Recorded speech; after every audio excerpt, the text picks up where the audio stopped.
afternoon, everybody. We're starting a little bit earlier than I scheduled this, but you know, that's okay, I think. Just want to say hello to Just Call Me Aiden came in early, so did Green Go, OG22, JW Coins and Hobbies, Lady Kid Nichols, hello, Onabushu.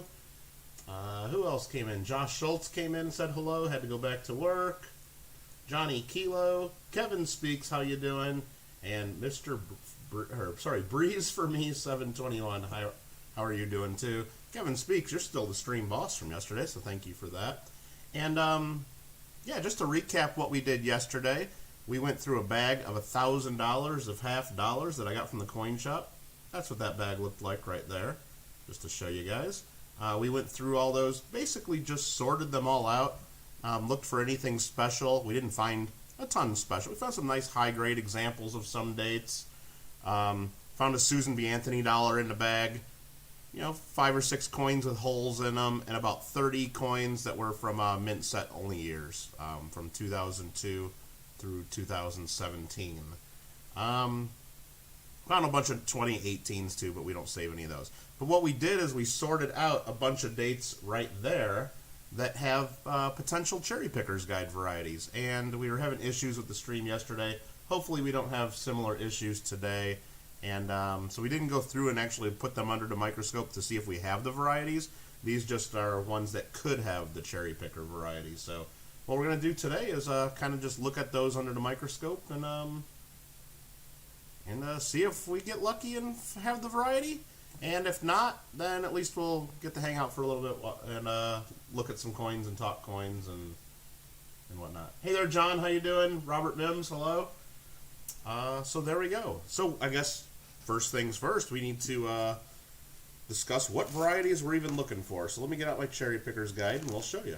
We'll show you which ones we saved and what we're going to be looking for. Let me open it up to the right page here. And I should probably show you even what this is. This is the Cherry Picker's Guide right there. The Cherry Picker's Guide to Rare Die Varieties of United States Coins. This is the 5th edition, Volume 2. Volume 1 has, you know, early copper, small cents, and nickels. And so here we go. Here's Kennedy halves. Actually got to go a page earlier. There's the 1971 Denver, has a double die obverse. Shows a little bit of doubling on trust. That's going to be a tough one to find. It's going to be tough to see. It's not very major. But we only saved the high-grade examples of those because there's so many. This one's might be even tougher to find. Just a little bit of doubling on the I of N, it looks like, for the most part. That's FS 102. So that's for the 71 Denvers that we saved. We also saved 1972 Philadelphias because there's a double die obverse variety. Again, looking at the In God We Trust motto, especially the word trust. So we'll check for those. 1972D, there's a variety on the reverse missing the designer's initials. So those should be pretty easy to flip through those pretty quick. And we got a lot of 1972Ds. All of these here are 1972Ds, and these are piled up, you know, at least $10, $12 per stack there. So, Bo Palmer, how you doing? I don't think I said hello to you. Sorry about that. All right, and then 1973D, there's a double die obverse. Again, this one's going to be a little tougher to look at. It's just a little bit of extra thickness in some of the letters of trust. Maybe I'll miss those. I don't know. A little bit on the 3 in 1973. One of them that's easier to find, JW Coins and Hobbies will attest to that, is the 1974D double die. I mean, you can just see the spread on the letters and trust there. That one, if we have that, we'll notice that right away. We should. So we got a bunch of those to look through to see if we have that variety. And the last, well, not the last one, but one of the others that we saved is 1977. There's also a double die variety. Mostly looking at the, you know, letters of trust again. So if you're really not into this, it might be a pretty boring stream as I'm just focused on the microscope and just looking at the word trust over and over and over. And then for 1982 Philadelphia's, there's also a variety missing the designer's initials, and we'll see if we have any of those. So there we go. And we only had a couple 1982 Philadelphia's, actually. I think we only had 2 or 3 of them, so we'll take a look at those, and that should go pretty quick looking through them. Let's see. There's my chat there. Randy's like, oh, hey. And then Aiden is getting some KFC later. Well, that sounds pretty good. Enjoy that. And I think, so what we got is we got 71 Ds, 72 Philadelphia's there, 72 Denver, 73 Denver, 74 Denver, 77 Denvers, and then this little pile are the 1982s. So maybe let's just go backwards today. Let's just look at a couple 1982s. We're going to look for the no FG on this one. Right there we see FG clear as day. And we'll go full screen on these in just a bit, but these are going to be easy to check. So we're 0 for 1. We're 0 for 1. And we're 0 for 2. You can see the FG right there under the Eagle's leg, clear as day. So we're 0 for 2. All right, so we did not find the 1982 FS 901. All right. Next up, we're going to check the 1977s. That's these two piles here. And let's just let's go full screen on this. Let's go extreme close-up. So there's that. And what we're going to be doing is we're going to be checking the word trust a whole bunch, it looks like, to try to find that pickup. Let me make sure I'm zoomed in and I got good lighting here. Oh. Is that good lighting, or do I want the microscope light on? Let's see. I don't know. The microscope lighting gets it brighter, but I think it makes it harder to see the doubling if there is any. Let me turn that black off. I can move my light around. I'm hitting my light on all kinds of stuff around. I don't know. I don't know what I like better. I think I need to focus that a little bit more. And of course, as soon as I put my hand on the microscope, it hides some of the lighting. I think we're just going to go with that for now. So that's not a variety.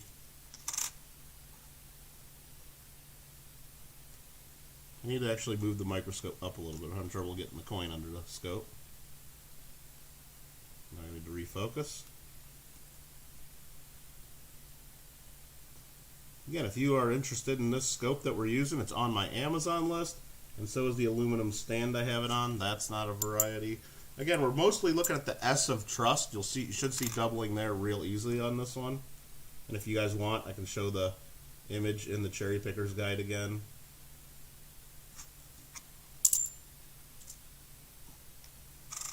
Oh, which is like chicken hype.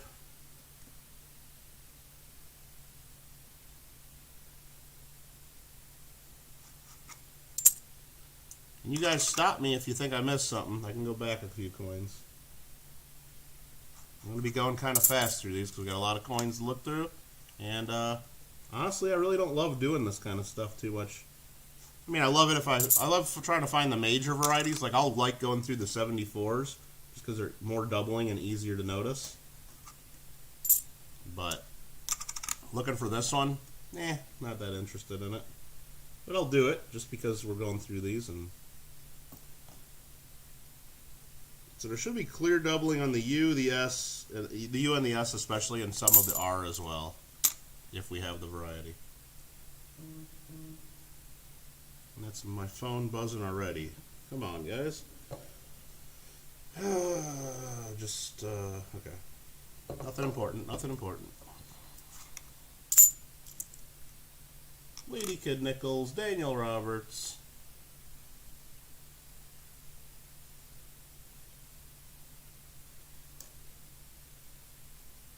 What is going on today? Hope everybody's doing well. I'm doing okay. Sorry, I'm trying to get my... No, I'm not seeing anything there. Again, these are all 1977 Denvers we're looking at here. For now.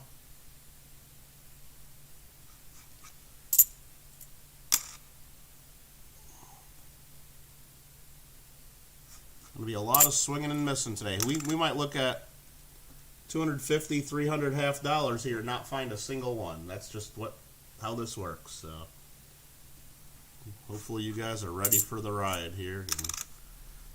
I got a couple things we can do for giveaways, and if you guys have questions on coins or anything I've posted recently, feel free to ask.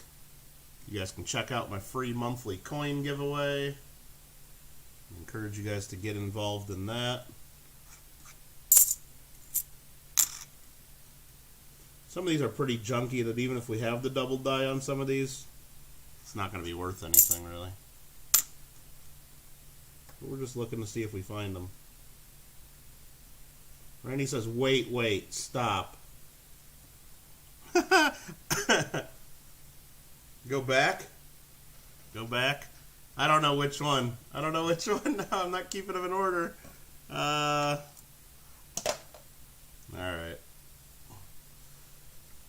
Problem is I set the latency a little longer today, so it might not be as as good of a chance of the stream being in trouble, but never mind, he says. Well, I'll go back to the last couple ones. Like, I think this was one of the recent ones. But I'm not seeing anything there, Randy.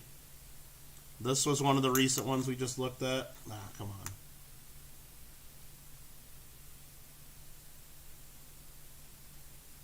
I don't see anything on that one.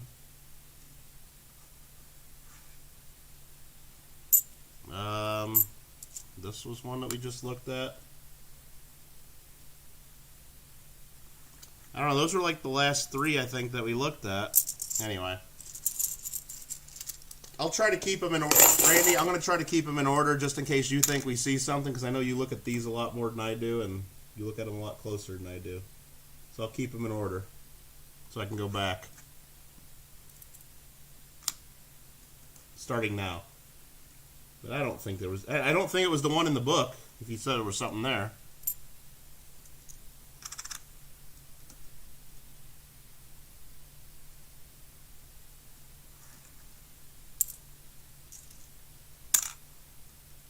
You see doubling, but then you almost always do. Well, some of it's lighting, too. Like there, we'll just look at this, for example. If I move the light around, you know, you can start seeing different things.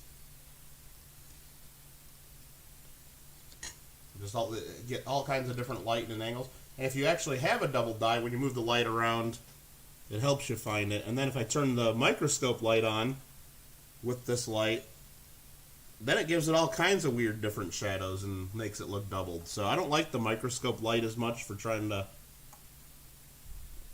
I don't know, or should we... I mean, I think I miss things when I have the microscope light on. That's just my experience, and now it's a little bit blurry, to be honest with you. Focus a little bit better. There we go. I think that's better. What's up, Phil the Board?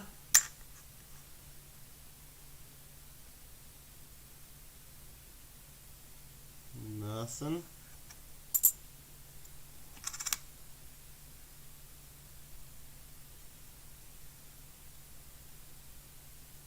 Nothing there. What year half you won yesterday? You forgot the year? Oh, then I can send you anything I want, right, Mikey? You won a 1967 40% silver, Mikey.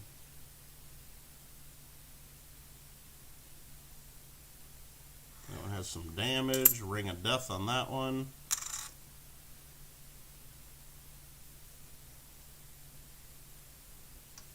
Just move the light a little bit on that one. That one's just not looking good. There we go.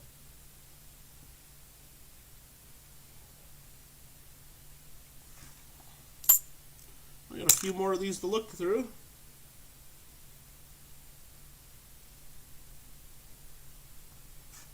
And then Randy won a 1961 Franklin yesterday. And Just W won a, I think it was a 64 quarter. We had a few giveaways yesterday. That's what we do. These 77s are yielding us nothing, and that's okay. Randy says we might have had a minor variety that I skipped over, but maybe he's still waking up and seeing things. I don't know. And that's it for those. That was all the 77s right there. So Randy, I got a box of 1977 Ds here. If you think it was something important, let me know and I'll count those up and you can have all those. How about that? How about that? All right. I'm seeing, how much delay do I got on the stream right now? It's just, I'm kind of watching it back in the window and it seems like there's a lot of delay already. Are you guys seeing it buffering today? Let me know. Let me see if you guys have seen it buffering. Let me know because we might, I don't know. I just don't know if we're going to have the same problem. Next up, we're going to look at the 74s. This, if we have the variety, it should be a lot easier to see. Again, I'll show it in the Cherrypicker's guide. This is the 74D FS101. Again, we're just really going to look at the R, the U, and the S of truss. Well, all of the word truss, but you'll really see it in the R and the U and the S if we have it. So that's what we're looking for. What do I think about the expected Harriet Tubman $20 bill? Well, it's going to take them a little while to actually make that change. I know they want to for whatever their reasons are, and I think it's a bunch of political correct nonsense, you know. But then that's what happens when you put real people on our money. It all becomes political. That's why Lincoln's been on the cent since 1909. That's why Washington's been on the quarter forever, and that's why Roosevelt's going to be on the dime for. It's like once you put a real person on our money, it's really hard to get them off the money. So now when you are talking about removing Jackson and putting Harriet Tubman on there, there might be good reasons to do that. There might be reasons to keep Jackson, but whatever it is, it's going to become political, and that's why having Lady Liberty or just, you know, other, you know, just images of nature or animals, that's why that kind of stuff is usually preferred by many countries and people. So, because once you put the politicians, and especially politicians, but just any historical figures, you can't ever change it. You can't ever change it, because if you ever change it, then what are you saying about that person that you're removing? And it just becomes a fight. So I don't think there should be people, real people, on any of this stuff. So anyway, let's go back in and look at these 74Ds. There's nothing on that one. And Randy again, and everybody else, I'm going to try to keep them in order after I look at them. So if you say I missed one, we can go back to the exact ones that we just looked at. All I'm doing is looking for that major FS101. If there's some minor varieties on some of these, I really don't care.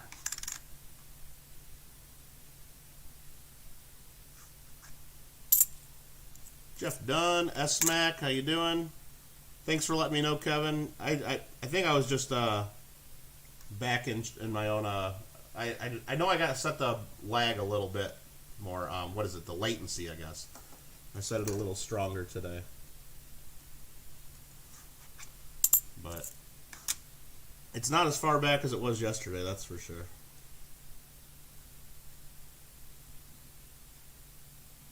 Let's see, we don't put living people on coins at least.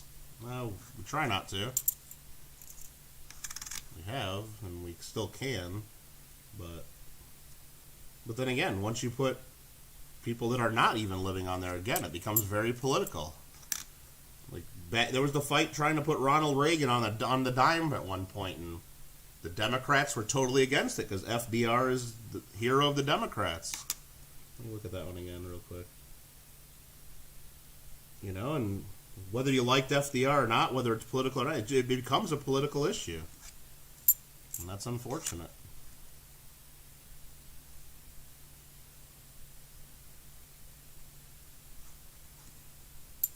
Why do people only look for DDOs when it comes to Kennedy half dollars? They don't only look for DDOs when it comes to Kennedy half dollars.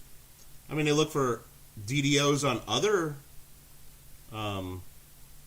coins as well, and they look for other things on Kennedy half dollars. Here, this is what we're doing. We're only looking for these because that's the dates that we have and we have found. Look, we're looking in the Cherrypicker's guide right here.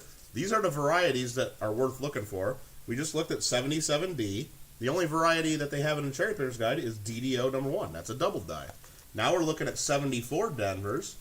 The only variety they list for those is DDO number 1, a double die. We're also going to look at 73Ds. Double die, that's what there is to look for. 72 is not a double die though. 72D, we're going to be looking for a missing designer's initial. So there's something else we'll be looking for. That's in the Cherrypicker's guide. 72 Philadelphia, we're going to be looking for a double die. Same with 71. There's 2 different double dies. So that's why people look for double dies on Kennedy Haas, because that's what there is to look for. What else is there to look for? Should we be looking for something else, Papa Giorgio? I don't know. I mean, I guess you could look at every single coin to see if there's any die rotation. Yeah, we could be looking for that. I mean, other things would be really obvious. If there's a clipped planchet, we of course we're looking for that. Or if there's an off-center strike, all that stuff's obvious though when you're just looking at the coin. You don't really have to get a scope for that kind of stuff. So, what else? I mean, what should we be looking for? I don't know. I don't know. If you don't think we should be looking for double dies, but that's why people look for double dies, because that's what there is to look for. Coin faces should have turn length. Well, you can't do that though, because people will fight that. Like right now, if you try to take John Kennedy off the $50, you don't think some people are going to complain about that? You don't think it's already been proposed several times to change the $50, and you don't think people have complained for political reasons? I mean, Kennedy's been on the $50 for what? Almost 60 years now. And he's going to be on there forever, because you're never going to be able to get him off there unless there's a proposal to change all of the coins at once. To get people off all of our coins. And maybe that'll happen, but until that happens, then DDR1. Well, here I am right here, Papa Giorgio. I'm looking right here in the Cherrypicker's guide. There is no DDR1 listed here. So if it's not in the Cherrypicker's guide, which is the guide to rare die varieties in the United States coins, at least the major ones, then I don't care about it. Honestly, there might be a very minor DDR. There's probably 10 or 20 minor double dies and maybe even some repunched mint marks. But DDR1, it's not in the Cherrypicker's guide. That means if I send it into PCGS, if I had a high-grade example, they won't attribute it as far as I know. And there's very few collectors for that. So it's just not worth the time looking for, in my opinion. Maybe, now if you guys like looking for the stuff that's not in the Cherrypicker's guide, there's websites that list all kinds of minor varieties. Like I see these guys on YouTube looking at Lincoln Cents. Oh, that's repunched mint mark number 312, and that's repunched mint mark number 47, and that's repunched mint mark number 18, and every single coin they look at is a double die or a repunched mint mark, it seems. But they're looking under a microscope like super zoom, where all you see on the screen is the mint mark. You'll never see that with the naked eye or even a 10 power loop, and there's no collectors out there that are willing to pay any premium for any of that stuff, even in high grade.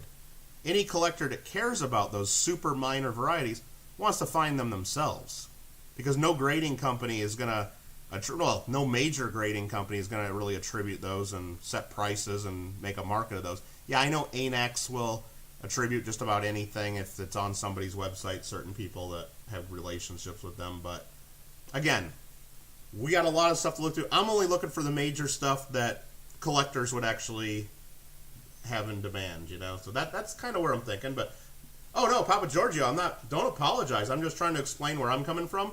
Now, don't just listen to what I say. This is what works for me and in my experience and the collectors that I deal with.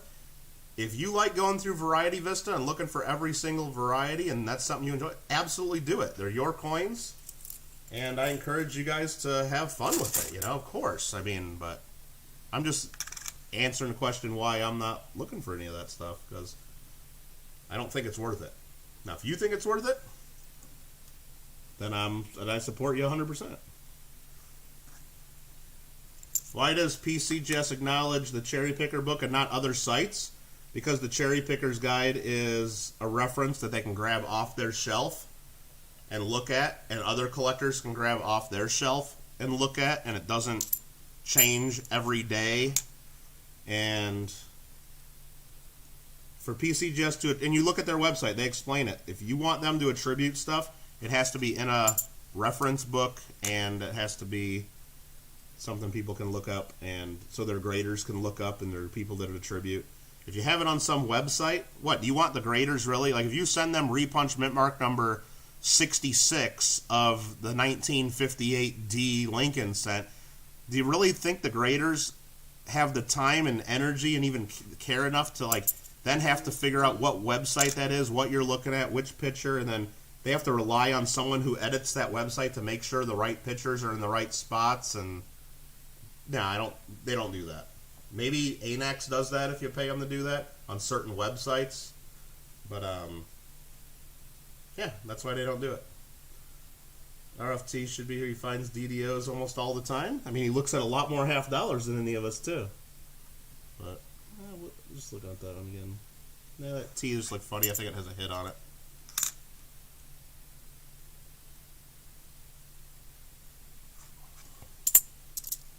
And we're looking for 74s. This is our best chance to see something under the microscope that's obvious.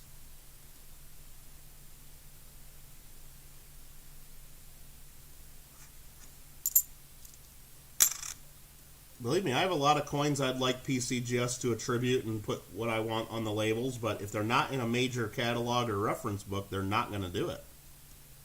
I mean, I kind of like that too, that they have some kind of standards, and then that means when I know that I buy a PCGS coin that says double die or repunched mint mark or whatever it says on the label, that at least it's a major enough variety to where it's actually in some real book somewhere, not just on some dude's website. And I like that. So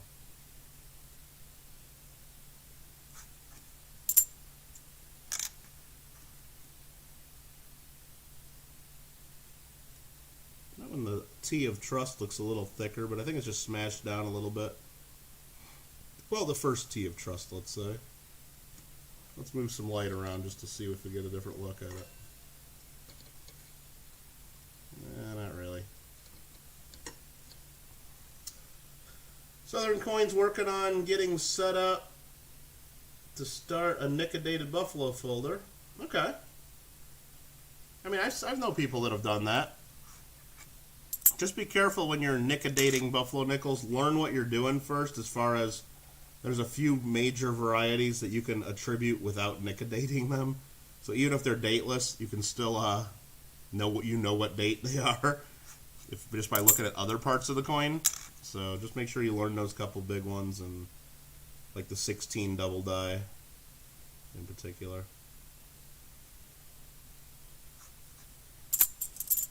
Alright, we got probably another 25, 30 bucks worth of these to look through as far as the 74s. 74D, that is. There's the D mint mark.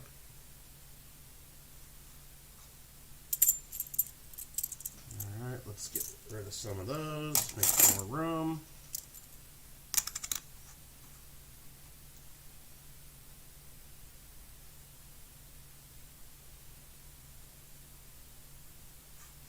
Hope everybody's having a good start to their week. I almost just knocked over my whole pile of 74s right there. That would have been bad, okay? Nothing on that one. Hey there, Ben. How you doing?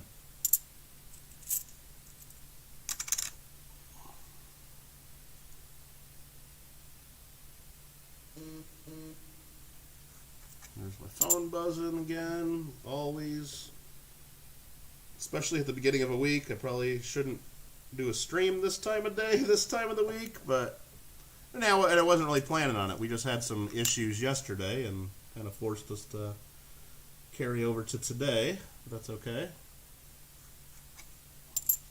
Have you spotted anything yet? Yeah, Randy spotted something. Is that the one I found, Randy? Are those the ones I found in that last time I did a stream? Looks like that one somebody was using some blue paint or something. Maybe he crossed that out because he knew it wasn't the double die. I don't know. Was that the one I spotted the last time? So Papa Giorgio says you heard that the PCGS doesn't attribute that one, yet it's in the cherry. It's possible. Like when you go to the PCGS website on Varieties, they list out all the reference books they'll attribute varieties. Like if you want half cents, you got to look at the Cohen references. If you want large cents, you look at the Sheldon references. You look at Indian cents, it's the Snow reference. If you look, and so on and so, half dollars, it's Overton's. Every series, there's a book that you need to go to look at those references. Not the Variety Vista, not the whatever, not what, there's a whole bunch of stuff that you need to go to for certain varieties. And then it also says for others, we do the Cherrypickers, FS numbers, but then there'll also be a listing except for these, and there's a whole bunch of them that they won't attribute that are in there. Not, I wouldn't say a whole bunch, but there's a list. And that might be on the list, so maybe I wasted my time looking at those 2 varieties, possibly. And there might be good reasons why they don't, and sometimes they explain those. Like maybe they don't attribute the no FG on that one because they don't think it's a real variety and they just think it's minor, or who knows. Maybe they explain it. What up, 23KC? That last one looked a little sus.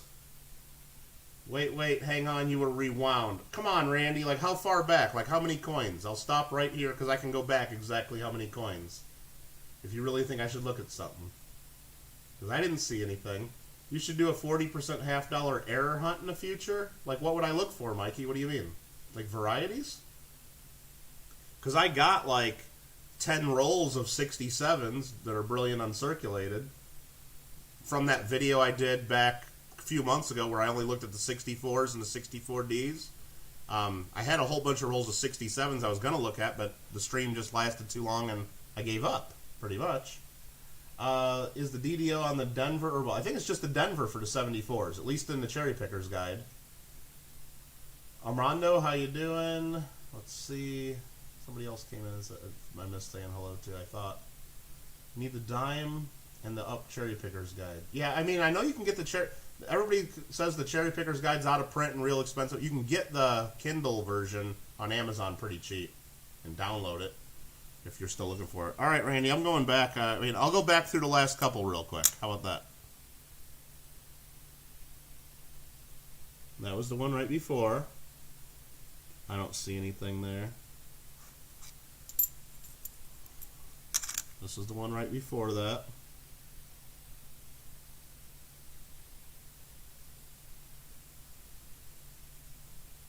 I'm not seeing anything on that one. And then this was the one right before that. Nothing. And then this is the one right before that that's just in horrible shape that had the blue paint on it. No, I'm not seeing anything on these. So, Randy's just saying no. That's not helpful. That's not being helpful. Alright, we're going forward now. Here's this one. That one looks a little funky, doesn't it? Let's change some lighting on that.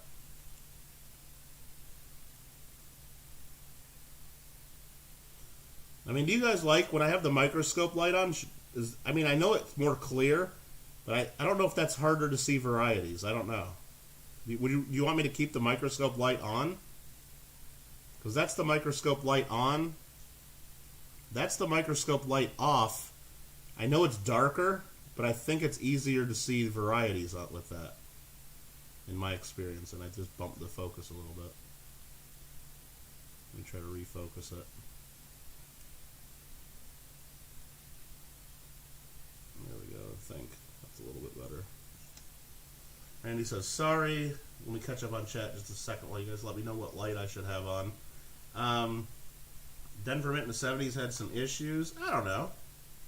I mean, remember in the 70s they were minting a lot of coins to replace the silver ones coming out of circulation, so the mintages were up, and they were probably rushing them out onto the market a little bit. Why is the Cherrypicker so expensive? Because it's been out of print forever, and they've been talking about coming out with a new edition over and over and over, and they just won't release it for whatever reason. I don't know. So people that want it have to buy it from other collectors that want to sell it for a high amount. Because people don't want to... Mikey's going to send me a picture of a 66. Okay, Mikey. That's fine. You want to do it with the light on? Alright. You make a live stream that's friendly. Oh, okay. Yeah, nice, Steel Wheels. Nice. If I'm missing something in chat, I'm sorry. I'm trying to keep up with it. You're having a hard time seeing it's clear. So if I turn the light on... And I probably should be showing something that actually is a known double die so we can see the difference. I don't think I have anything handy within like reach. Actually, you know what? Let's I'll be right back in just a minute. Let me grab something and we'll see the difference to see what. Thanks, S-Mac. I appreciate that information. I'll be right back. Let me grab a couple double die halves.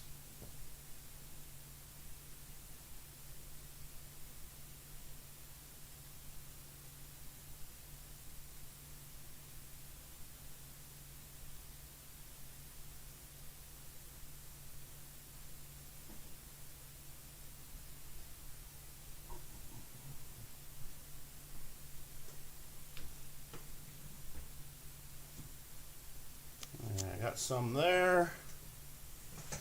And I got a couple graded ones. And let's see if we can see the difference on any of these. So let's put this one to the side for just a second. We'll put that just back in the pile. This is one of the silver ones we attributed a couple months ago when I did a stream on the silver half dollars. Let me bring up the microscope. I mean, that one you can see real clear on the U of trust, I think. And then the W of we. Make sure it's focused just right. This is a 1964.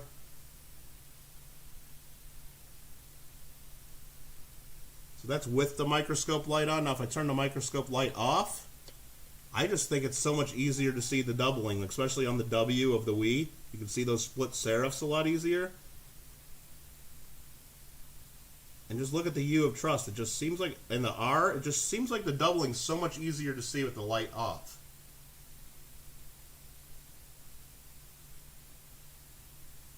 Not sure if you guys agree with that or not. So that's, again, the microscope light off. Now if I flip it on without moving the coin, like, I have a lot more trouble seeing those splits in that W. Now if I go microscope back off, it seems like it's a lot clearer. I can move the light around.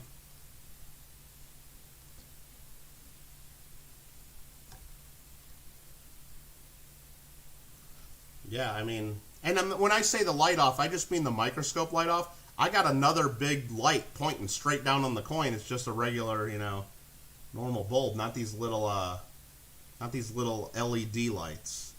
So that there, this is one of them that we found, you know, before. That's just a 64, and there it goes to confirm it's a Philadelphia.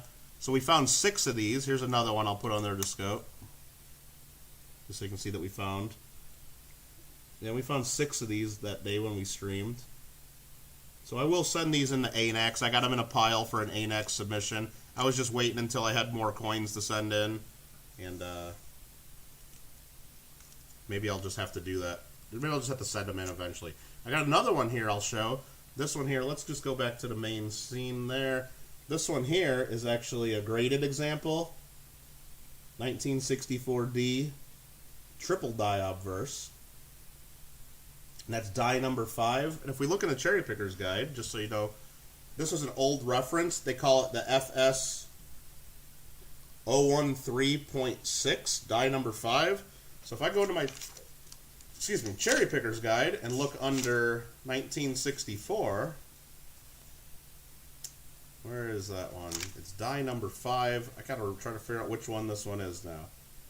It's this one right here. So there's 1964. They actually call it a quadruple die obverse now. Back then it was a triple die obverse. And you can see here the new number is FS 105. I believe that's the one Randy says he likes.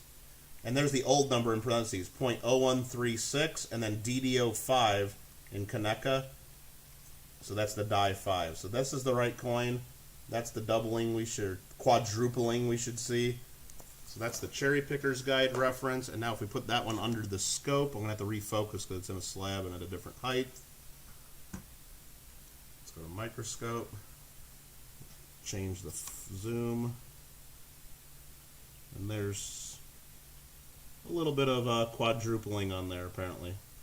They said tripling at the time, but now they're saying that's quadrupling. And that's pretty noticeable. And again, that right there is without the LEDs on of the microscope. Now if I flip those on, it's just so much harder to see all those different splits. I mean, you notice that there's something going on when you look at the S and the U of trust. But, I mean, again, without the microscope light on, you can see every one of those splits, like in the E of we, and especially like at the top of the, you see all those little splits in all the serifs. So I think we're going to, even though I like how clear it gets with the LED light on, I think we're going to keep those LEDs off. It'll just be so much easier to tell for me. And I'm doing the stream, so. Randy frickin' wants that coin? Well, Randy, you know, want to know what you know what you're not gonna like now if I do this? Should I just torture Randy just a tiny bit? Say, well, I don't know. I can't just get rid of this one because I actually got two of them, and they're consecutive cert numbers: 942533, 942534. So I can't ever break these up. I mean, these are old, and you know, I can't break these up. How could I do that? How could I do that? Yeah, I just saw I had some lag there. I don't know. Hopefully that doesn't get rid of the... Hopefully that stopped. I just got more lag. Dang it. Oh, man. What are we going to do? What are we going to do?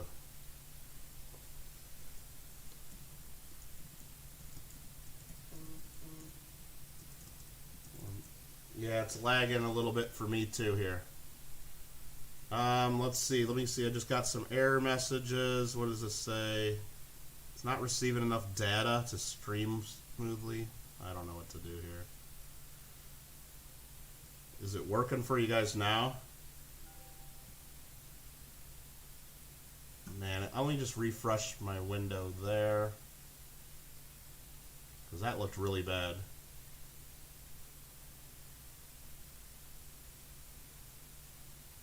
Man, I don't know. And it doesn't seem to be happening to other streamers. I've been watching some other stuff, and it doesn't seem to be happening. There's something going on my end, I think, and I don't know what it is.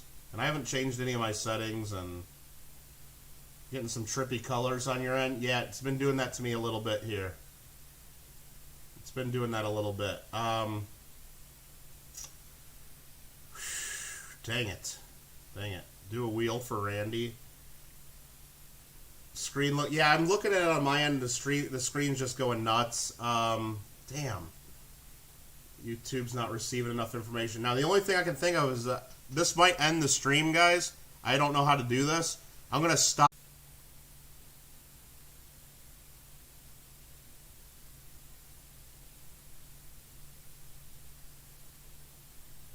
Alright, we'll see if this is working. I don't know if it's working or not, but let me refresh this. It's got an ad here. Is that going to show me an ad right now? Skip some ads. I need more dead-weighted wham is what I think I need. I think I need more dead-weighted wham.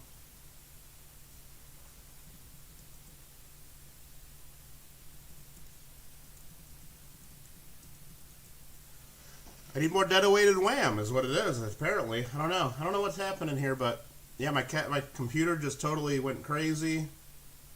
And I had zero internet. I had to unplug and replug in my router. All kinds of weird messages were popping up. And, yeah. I don't know. Now I can't even see what's going on in my live stream thing, because it says an error has occurred. Please try again later. But apparently you guys can see me there, so I'm just going to roll with it. I don't know if I can refresh this. I want to try getting out of here, out of YouTube Studio and coming back in. I don't know if that's going to work. Yeah, that actually works. Does it? Did that work?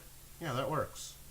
Okay, 20 commercials later. I hope you watched every second of that commercial, Papa Giorgio, and bought whatever they're selling you, because that's how I make my monies on the YouTubes. So, all right. Sorry about that. I lost all my viewers and everything, but maybe a couple will come back. That's fine. Again, I was just torturing Randy with this awesome, you know, pair of quadruple die FS 105 64Ds that I'm not going to sell. Probably not going to sell. Well, I'll sell them someday. But I'll sell them as a pair, most likely. Let's just set those right over there for fun. Now, then you can't see the boss. Kevin speaks his name. All right, we're back. We're back. All right, let's get back. Let's get back to work.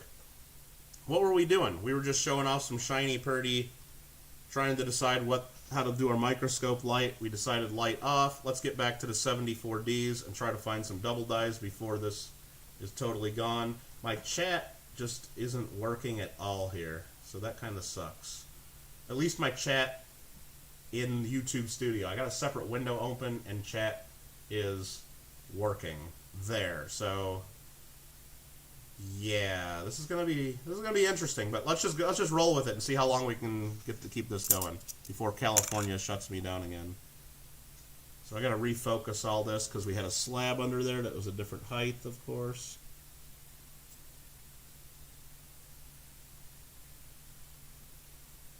And that looks about as focused as I can get it, I think. I don't know. But that is not the double die. This one is not the double die. Got a pair you can trade me? Well, let's talk, Randy. I don't know if I want your pair. But any trade requests need to be sent by email, right? Something like that.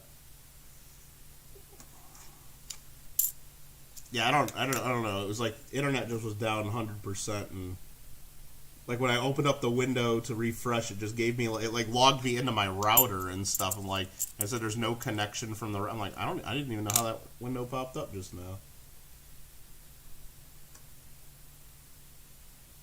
Back in business for now. For now. Until they shut me down again, I don't know. What's weird though, and I mean, again, I guess knock on wood, but it's given me problems with this yesterday, and now we had a problem today. But when I play the stupid games on PlayStation, it seems like I can stream for 6 hours, and there's nothing wrong with that. I don't know. Let me just so I'm not using too much internet, let me just make sure I'm watching back. I'm going to put it down to 144p, because I don't need to look at the stream there. I can look at it on OBS.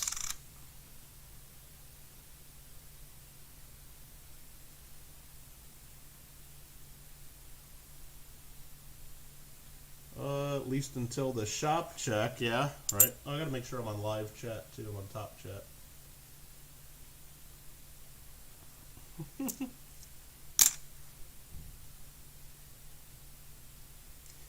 So, speaking of Fall Guys and PlayStation, Season 3.5 is starting this week. There's going to be a new level added, and I didn't realize, but when I was reading the announcements and the patch notes that are coming out, is I keep checking the shop to see if I can get that goose honk thing that Aiden always uses.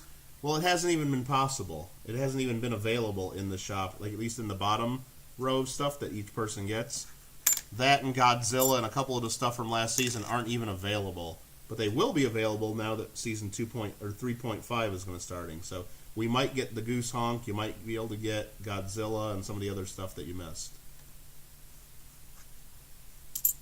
You got the music note pattern. Yeah, I bought a few things the other day just to clear them out so they didn't show up anymore. I did that as well. Alright, we got about $10 left of 74s to look at. 74Ds, that is. And this I thought was our best chance of finding something because it's a strong double die and it's not super rare. Here's a really nice Mint State one. I hope this is it. And it's not. I don't know, that T looks like there's something going on though, the second T. But I don't think that's it's not the one that's in the Cherrypicker's guide, I'll tell you that. Doesn't that look like it's doubled, that second T? But there's no split serifs or anything that I notice on that one. I don't think so. Probably not. Okay. There's another nice one. Nicer than average, at least.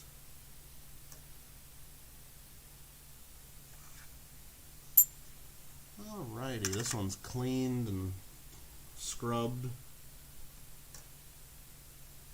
Yeah, I think so too. I think so too, Bo. That was just some strike doubling or machine doubling, whatever they call it. That one's just horrible. That one's pretty polished up, but I think a lot of that's dye polish on this one, because you'll see like under the top parts of the W of we, all those scrape lines or cleaning lines that you would think you'd see are actually going underneath the letters. That means they were on the surface of the die when the coin was struck. So that there's dye polish and not cleaning. So, you want me to go back and look at that one, Randy? I got it right here. Is that the one? maybe that's not the one. Never mind. I thought I had it right there to show you. Yeah, that's it. That's it. Let's see if we look at it right. At certain angles, you don't see any doubling on the T. I think this is the one, though, that we were just looking at. Is it? Maybe not. Let me turn on the scope light. Yeah, this is it.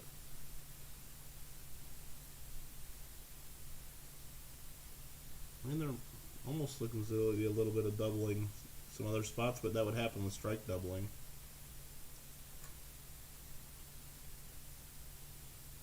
The first T looks weird too to you. I mean, I can zoom in even closer if we want to. Let's do it. Why not? Let's go all the way in on that last T where I noticed it the most. And we might need to turn on the, what do you call it?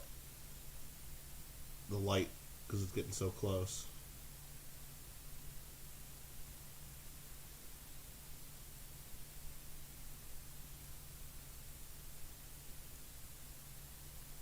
Back up, I can't move the coin. It's like squeezing the coin. Yeah, I'm not really seeing anything exciting on this one. I'll turn that light back off. Move my hand out of the way so we can see it. Bunch of nothing. Bunch of nothing. It was just the angle and the shadows probably fooling us a bit. Get that back in focus where we want it.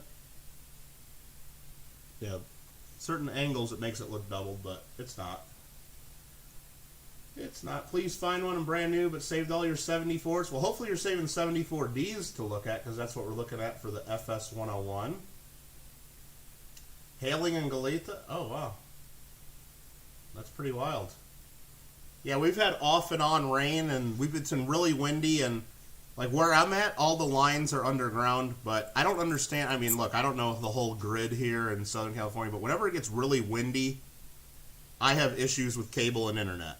So somewhere there's lines between whatever satellite brings it in and where I'm at. There's something above ground that gets iffy, I think, and starts shaking. Or maybe it's the satellite dishes themselves that get the feeds. They start wobbling, and who the heck knows. But there's something that gives me issues when we get poor weather. Camera 1, camera 2. Camera 1, camera 2. Camera 1, camera 2.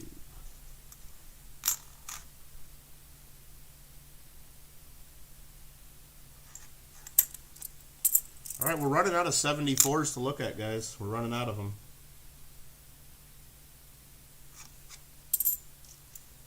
I thought we'd get one full show with all those, but nope, it doesn't happen all the time. Ask JW Coins and Hobbies.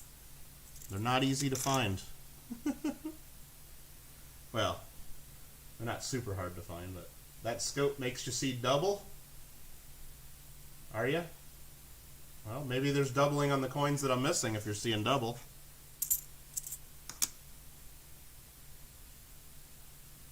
Actually, that one looks pretty smashed up, and well, the letters are thicker on that one, but I think it's just smashed and worn. That ain't any real doubling.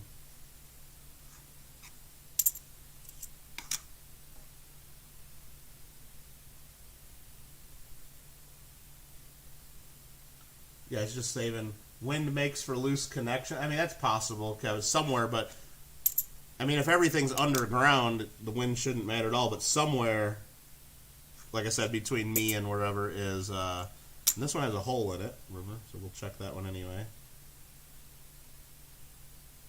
Nope, we'll add that to our pile of the hold coins that we found the other day over here, instead of throwing that back in the bucket.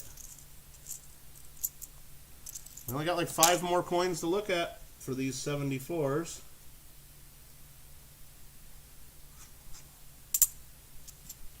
Randy's just having a good old time.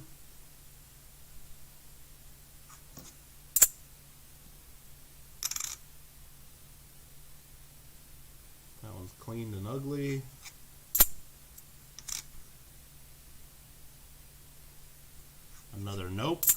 And the last one, really bad condition, is another, it almost looks like there's a split in the top of that W of we, but that is not the double die. Probably just a little hit right there. If I spin it the other way, it's just a little hit on the top of the W, middle part of the W. No dice, no dice. In those grades, would a variety even matter? Not in the very low, like beat up one. I mean, yeah, maybe you'd be able to sell it instead of 50 cents for $1 or $2 to somebody just for fun. Like if they wanted an example. I mean, Randy might tell you I'd put it on Mercari and probably get 20 bucks for it. But yeah, it really wouldn't be. Definitely wouldn't be worth sending in to get graded or anything. It would just be I don't know, just be something to find, something fun to find, I guess. And but speaking of fun to find, now we got to look for 73Ds, and these are going to be a lot harder to see. Anyone ever notice when you're busy, YouTube's busting at the seams with new videos, and then yeah, exactly. I've actually. Funny you mention that Southern Coin, because every now and then people will send me emails, like on my emails that I have, like on my YouTube accounts, or they'll send me messages through JW's Discord, and they'll be like, Kittle, please get on and play some video games, because YouTube sucks right now, and stuff, and it's like, oh, okay. Because they're just like, there's nothing to watch right then and there, so. Alright, this one I'm going to have trouble seeing even if we have it. The 73D double die. So apparently, what are we going to be looking for? I guess we're going to stay focused looking at the RUS of Trust, because I don't really see, I just see a little bit of thickness in the 3. That's about all I see there. I don't really see any splits that are, I mean, I guess really on the back of the 3 a little bit. I mean, it's probably hard to see in this photo. But in the S, if you look at the very bottom of the S, the top part of the bottom part of the S, which hopefully that makes sense, there is a clear split there and a line that we should be able to see on at least a better one. And the R, the leg of the R, it sticks out maybe a little bit. And then the tops of the U, we might be able to see this. I don't know. I don't know if I'm going to be able to notice that on this scope. Now, when I'm looking for varieties like that that are relative, I mean, that's not that strong, but it's strong enough, I guess, to get in the Cherrypicker's Guide, so it's stronger than some of those you see on some of those websites. But I usually don't use this microscope to look for them. I'm doing that because you guys are all watching. If I was really trying to cherry pick that on my own, I'd just be using my 10 power loop with a good light, and because I can move the coin in my hand instantly, see things a lot better, and I think yeah, so I think I'd have a better chance of spotting these in hand than doing it this way, but this way is more fun for all you, I think. So let's go to the microscope, and again, we're just going to be looking at that very bottom part of the S of Trust is where we're really going to focus. And these are all 1973 Denvers. And we got probably 30 or 40 bucks worth of them.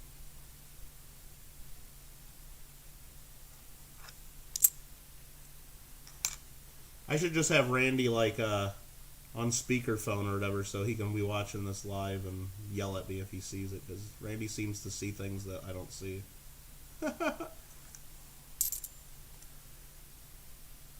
JW is back again. JW, it's not that easy to find 74D double dies. Won't you tell these people? Everybody say, oh, it's easy. Rob finds them all the time. How come you can't find one? And I'm like, just ask JW. They just don't grow on trees. Rob looks at a lot of $50, and he's been lucky to find quite a few of them. I mean, they're not in every box.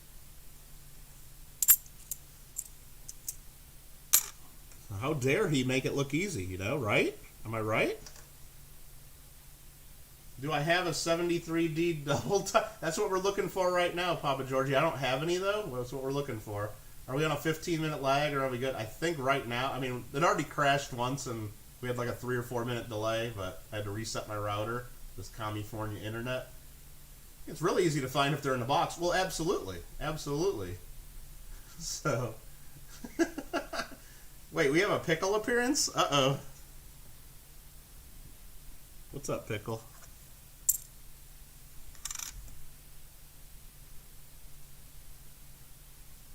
So when I'm looking at these, just so you guys know, we're looking at the very bottom part of the S of Trust, and I'm also looking at the back of the 3 because they get in the same frame there, and just to see if we see any splits or any doubling. That's what we're looking for, right? Double die obverse.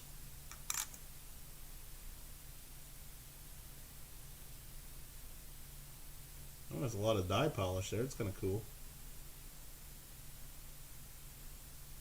But whatever. This one's in horrible shape. Coin ears get bigger and better in Texas. Is that maybe that's what's going on. Maybe that's what it is.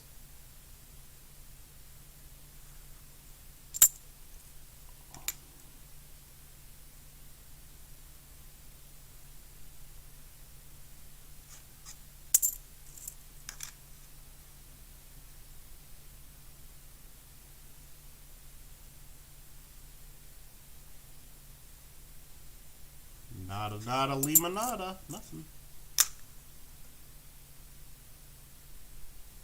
Now, some of these, they get a little bit lower grade where they start looking mushy. I don't know if we'd see it anyway. I don't even know if you'd be able to attribute it clearly. You might.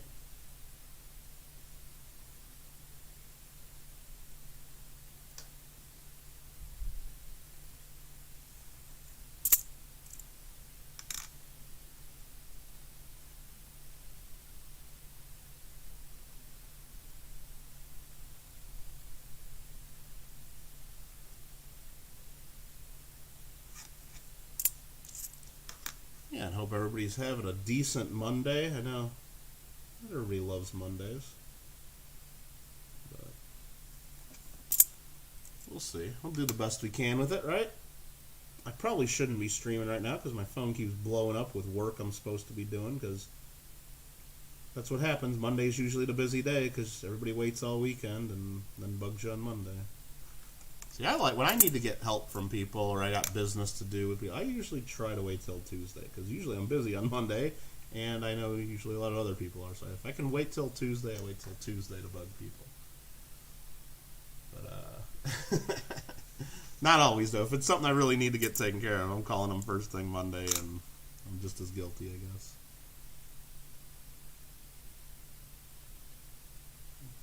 Again, I didn't plan on doing this stream today. A lot of our technical difficulties yesterday kind of pushed me into it, and I want to get through these to get these cleared off my desk. So, and maybe we'll find something. I mean, I want to do this. I'm enjoying it. Now that S, the bottom part of the S looks a little thicker there than on some of the others, doesn't it? Or am I just seeing stuff? I think I'm just seeing stuff there. I'm wanting to see it. I'm wanting to see that. This one has some paint on it right there.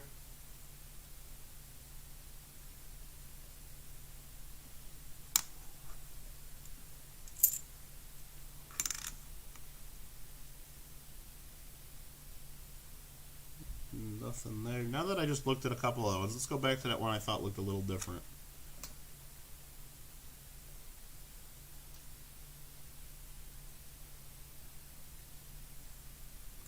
Look at it upside down. Sometimes it gives you a little different look. I don't see anything there that I should be worried about.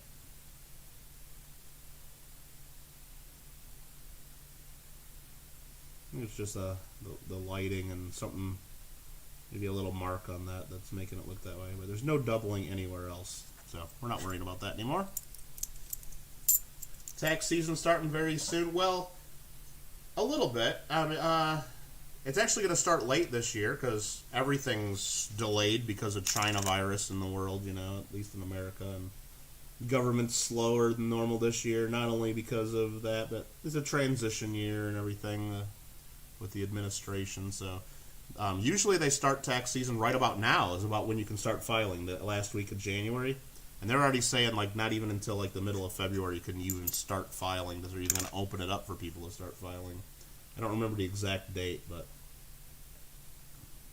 I'm sure some of my clients already know, and they're going to be calling me that day saying, hey, can you file this return? I need my refund. I'm like, well, okay. And then all my other clients, they won't even call me until about April 10th or April 12th saying, oh, yeah, taxes. Yeah, just file an extension for me because I don't want to pay it. I'm like, you still have to pay, but I'm like, no, just file an extension for it. That's what a lot of my clients do.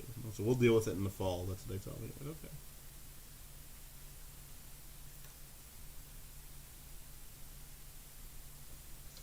You can see some notches on the U, Randy. You want me to get that one back out? Where was it? Jeez. I didn't save it and set it aside. I kind of know where it is. Was it this one? I'll see it right away. I think it's this one. Here. You know what? Just because we all thought it looked a little sus, and not Rus, like R-U-S of trust, like S-U-S, like sus. Let's go full zoom that we can go. Try to focus it very finely.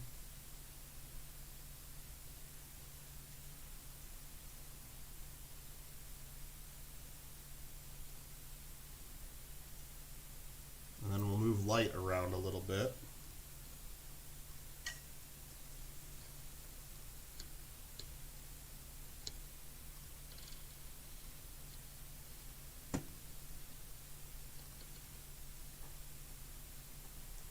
Not see anything else. Rotate the coin some more.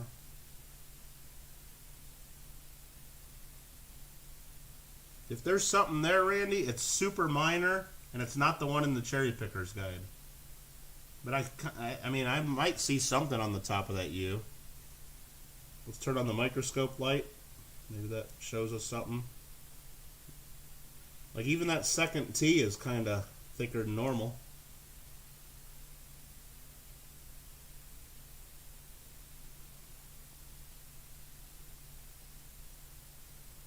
Now on the first T, I don't know. Should be on the W of we, and there might be something there, Randy. There might be. Let's turn that light back off.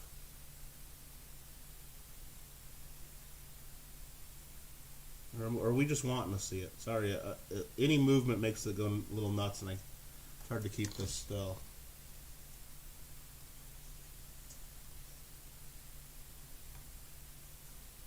Yeah, I don't think it's definitely not the one that's in the Cherrypicker's guide. I know that.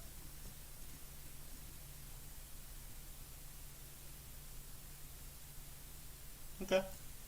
Back it on up. Back it up. Back it up. Back it up.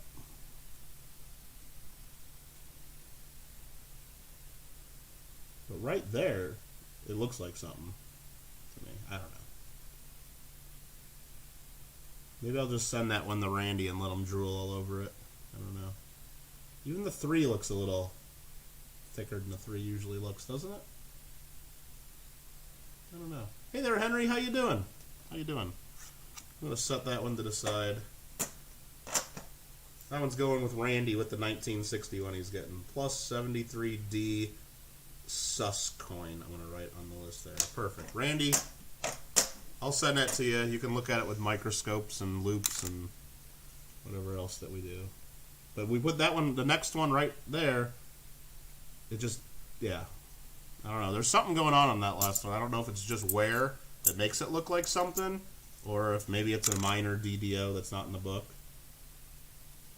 I'm not sure. And he's like, sorry. Randy, you just need to come to California and just be sitting right here and be doing this part of the show for me, and I'll go play Fall Guys. You seem to be better at spotting this stuff. At least based on your Discord posts and all the stuff you find in the stuff I send you.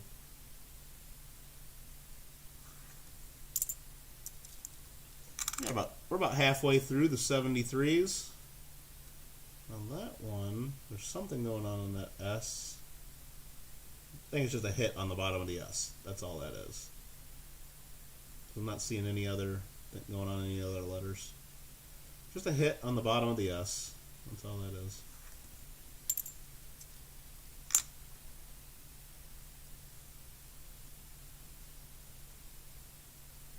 Getting ready to crash out, says Henry. Well, that sounds not too bad. Nope.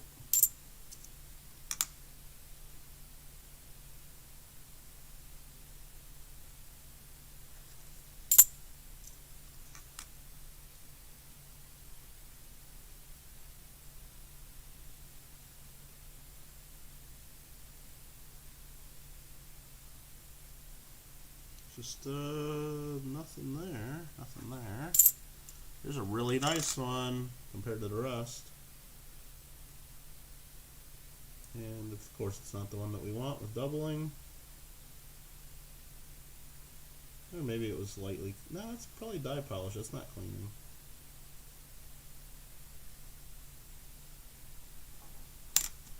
'73 is a great year.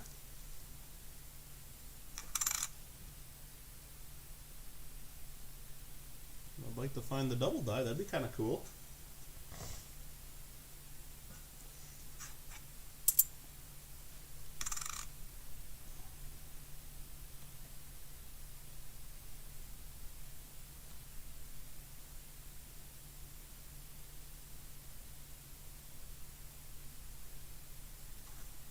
Too much glare.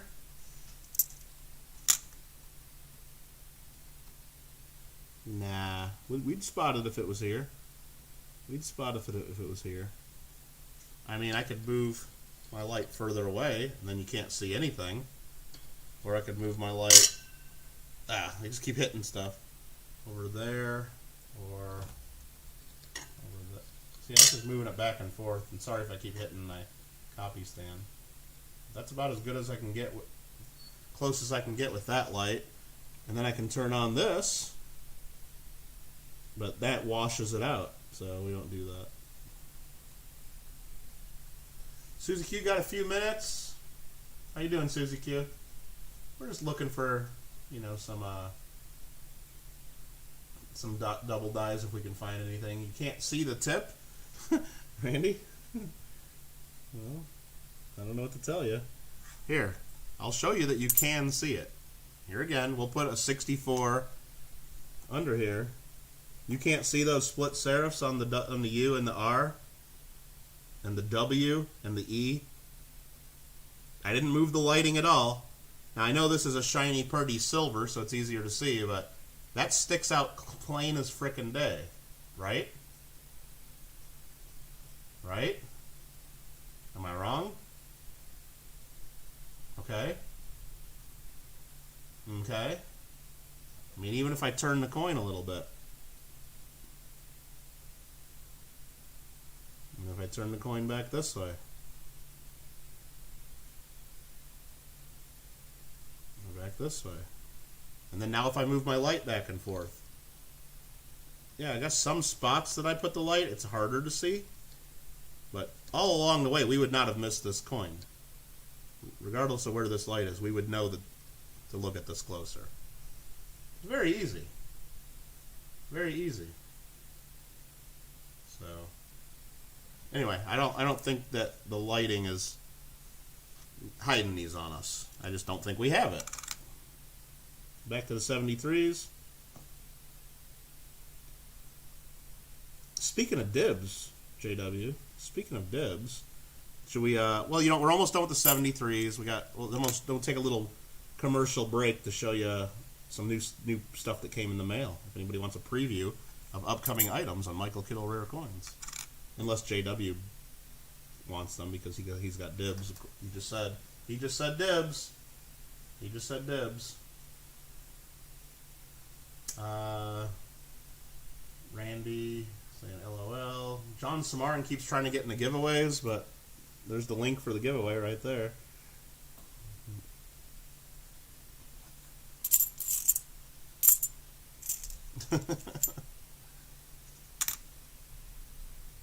Wrong, JW. Wrong. There's always a giveaway going on Michael Kittle Rare Coins. Always. Always. You know that. You know that. Come on, man. There's always a giveaway on Michael Kittle Rare Coins. Always. Just not using giveaway command in a bot. always a giveaway going on. What's Randy just going, oh, for? I don't even know what that means. Did I miss something? Did I see something, Randy? I didn't see anything.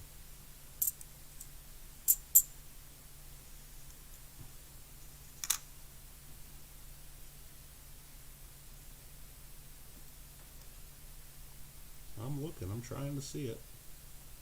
Trying to find it if it's there.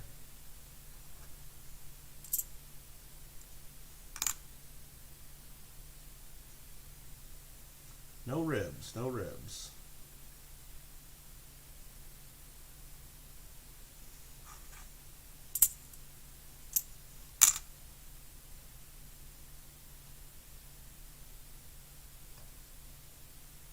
Oh, you're just moaning about the dibs? Okay. It's boring. Just a few slabs that came in that we got to do videos on and get listed. About $10 worth of these to look through. I'm going to try going a little quicker through them because I know this is really entertaining for everybody. Not finding anything, but hey, this is what it takes. If you're cherry picking stuff, a lot of misses, and every now and then you get one. So this is it. This is what you got to do.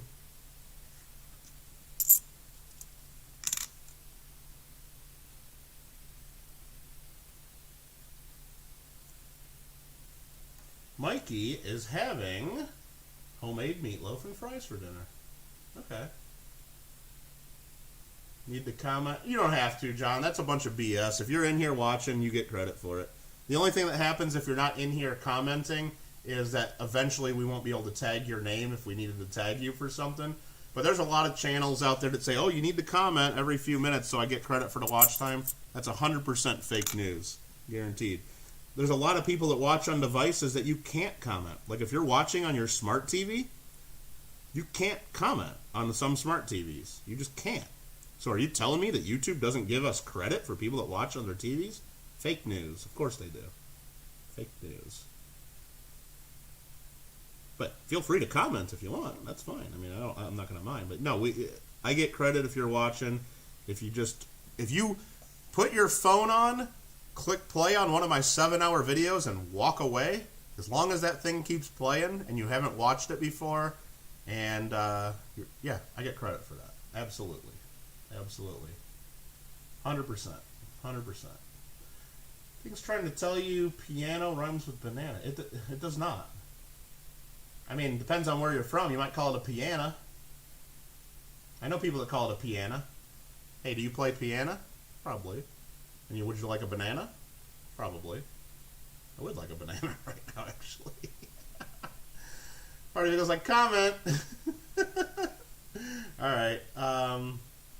Let's see. Try to read some chat there. That S looks... Yeah, I was kind of looking at this one a little bit, too. But it's not the one that's in the Cherrypicker's guide. I know that. I know enough to see that. So are there probably like a few minor double dies that maybe we're seeing on some of these? Yeah, probably. But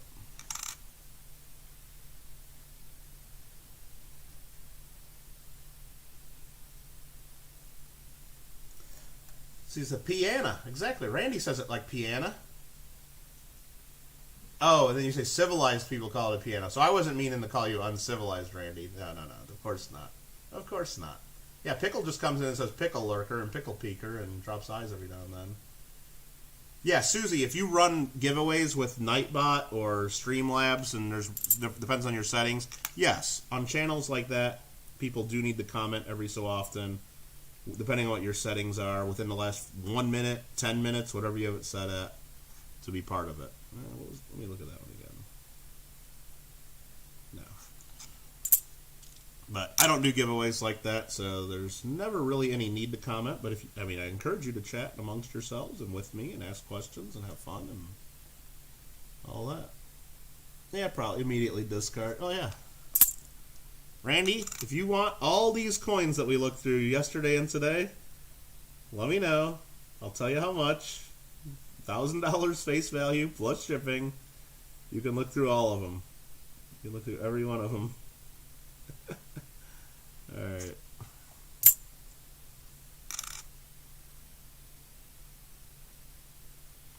Got another 10 coins or so, and then we'll do some show and tell real quick for JW because he's got dibs.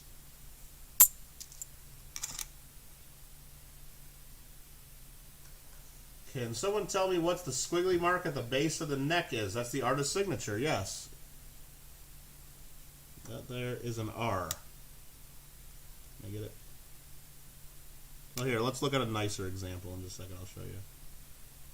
So that's not a double die. Let's get that 64 out again. Nice shiny purdy. See if we can get that. That's the letter R.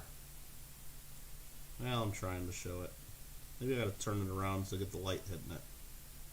I think it's the letter R, isn't that what it is? It's the artist signature, artist initial. And again, this one has some nice doubling that Randy likes. Or even tripling. I can't remember what that one is. I think that's triple. Scuba Steve, how you doing? How you doing? Let's see what else I missed in chat. You're set at 15. Yeah, so yeah, just once in the last 15 minutes. There you go. Yeah, I could set that up, but I don't know. People don't trust the bots. People don't trust the bots, and I don't want people saying my giveaways are rigged. I'd rather let Randy win all the giveaways and have people say it's rigged because Randy guns them all. That is not the DDO. That is not the one we're looking for, at least. That one is not it. 4 more coins. Swing and a miss. Strike 2.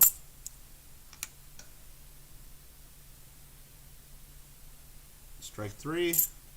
And strike 4.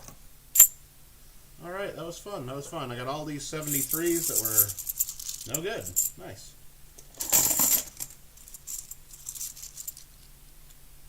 Is it an R? I don't remember.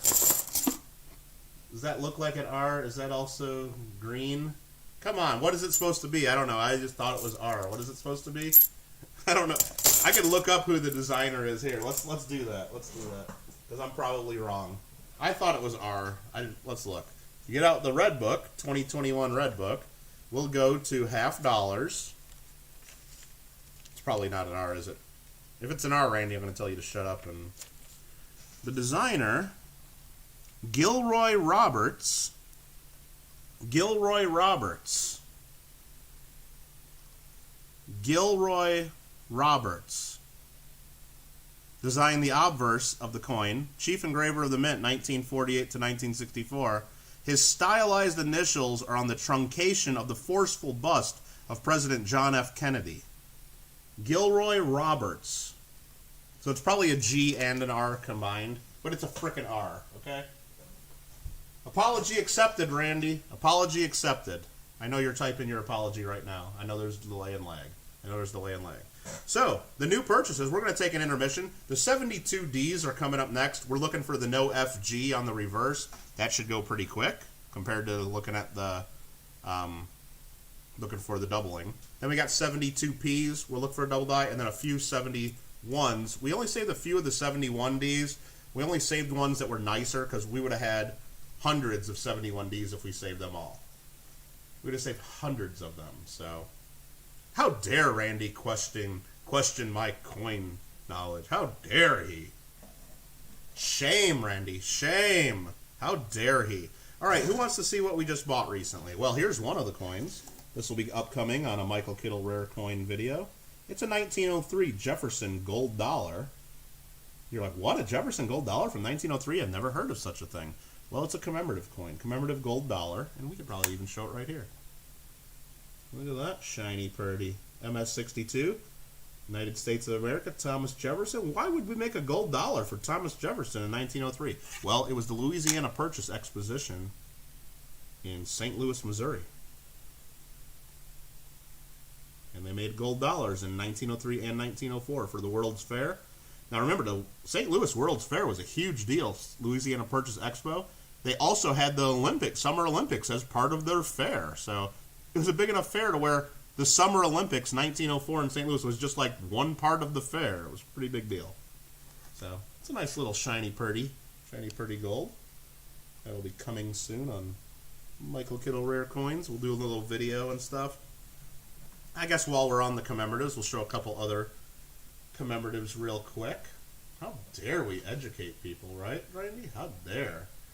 Shame. How about this one? 1934 Texas. NGC MS65, and I know this camera will focus in and out a few times, but really cool eagle with the star in the background. The reverse is quite busy, Lots of stuff going on in the reverse. Very hard to grade these coins because there's so much stuff going on them, but it's a nice example. And we can just zoom in and just look at parts of that. I mean, you got Austin, you got Houston, you got the Six Flags over Texas there. 1836, 1936, remember the Alamo.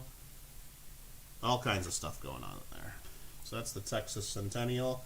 Made those for several years. Real nice coin. Let's see, 800 in the red book or so. Oh, you're talking about the gold dollar? Is that what you're talking about? Like the value in the red book? Maybe. I don't know. Here is the Stone Mountain commemorative, 1925 Stone Mountain. This one has an interesting little story about it. But I'm not going to tell you. No, I'll tell you guys. It's an interesting coin how they got this through Congress. First of all, this is a coin, Stone Mountain. Remember, we're not that far after the Civil War. What is it? 60 years after the end of the Civil War? And they're doing a commemorative. Here on the back it says, Memorial to the Valor of the Soldier of the South? Well, that wasn't originally part of it, and they weren't going to approve that, but that was kind of like added on later. There's a longer story to that, but really, for the U.S. Congress to be approving a memorial, like, think about could that happen today? They're tearing down statues of everyone, even Abraham Lincoln. They're tearing down statues. But we made a coin memorializing the valor of the soldier of the South. Wow, okay. And there are faint stars in the background. I mean, let's see if we can just show a couple of them. You can see there's some stars like under the U of Unum, the B of Pluribus. There's some faint stars. The number of stars on the reverse, I believe, are the number of states that were in the Confederacy. I mean, this is like basically a Confederate commemorative. It's pretty interesting. There is a double die obverse variety. I don't think this is it. No, it's not. Okay, but there, nice 1925 Stone Mountain. Let's see what else we got. How much does a Stone Mountain go for? I think in this grade they go anywhere from, you can find them around, I'd say 100 to 125 bucks, that kind of range on average. Sometimes you can get them a little cheaper. Sometimes they're a little more. I don't know how much I'm going to charge for this one yet. I got to figure it out.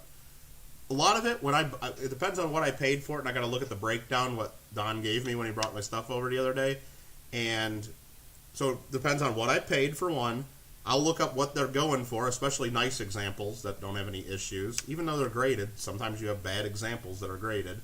And then it depends on how nice of a picture I can take away. If the picture just rocks, then I know I'll be able to sell it a lot quicker and for more money if I put it on eBay. If the picture just doesn't come out good, then the price goes down 10, 20 bucks. That's kind of the way it is. Let's see. Let's catch up on some comments before I show up. When is the foreign silver auction? You forgot. I'm trying on February 6th is the plan. So it's not this coming weekend, I guess, but the weekend. So about a little under 2 weeks, I think. Sweet potato pie. Yep, there's my dibs. Which one did you want? The Texas or the Stone Mountain? I can't remember. Let's see. Ship it. You've hiked up stuff. Yeah, I've done that too on a Bushu. Well, I've taken the cable car up, but then we've also, you like walk up like the side of it or the back of it. I've done that before when I was younger because my grandparents lived I told you they lived on Lake Lanier. All right, these days they're trying to tear. Yeah, isn't that crazy? Well, yeah, they're trying to blow up the carving on that. It's just nuts. And I went there at night for their laser light show that they do, where they, outline the the design. This is on the carved on the side of the mountain, and they play Dixie, and then they have the General Lee and Stonewall Jackson and their horses ride off the side of the mountain with laser light show. It's pretty sweet.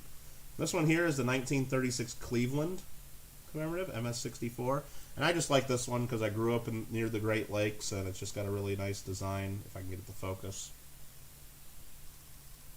of the Great Lakes and the major cities around the Great Lakes, highlighted with stars.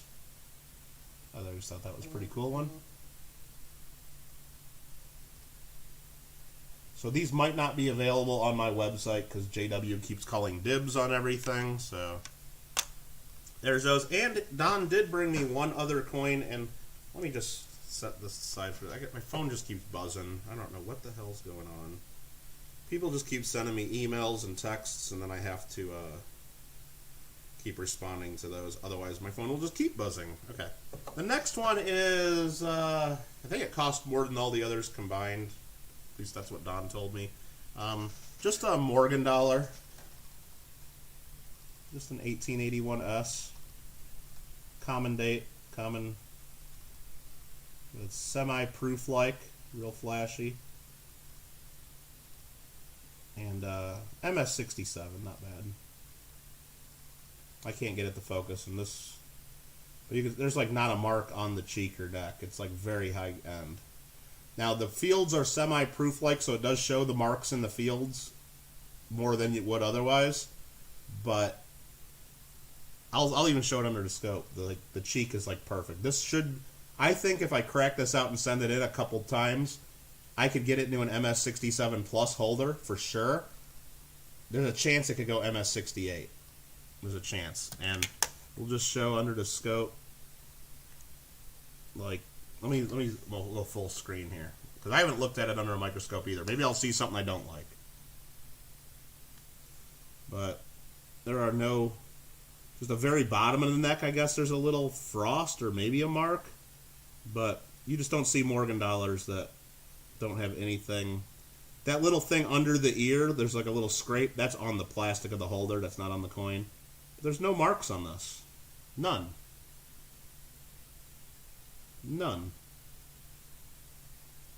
And that's where you grade a Morgan dollar, right there on the face, the high points of the cheek, and on the neck. There's nothing. And turn that. Let's put on this light, and let's see if there's a...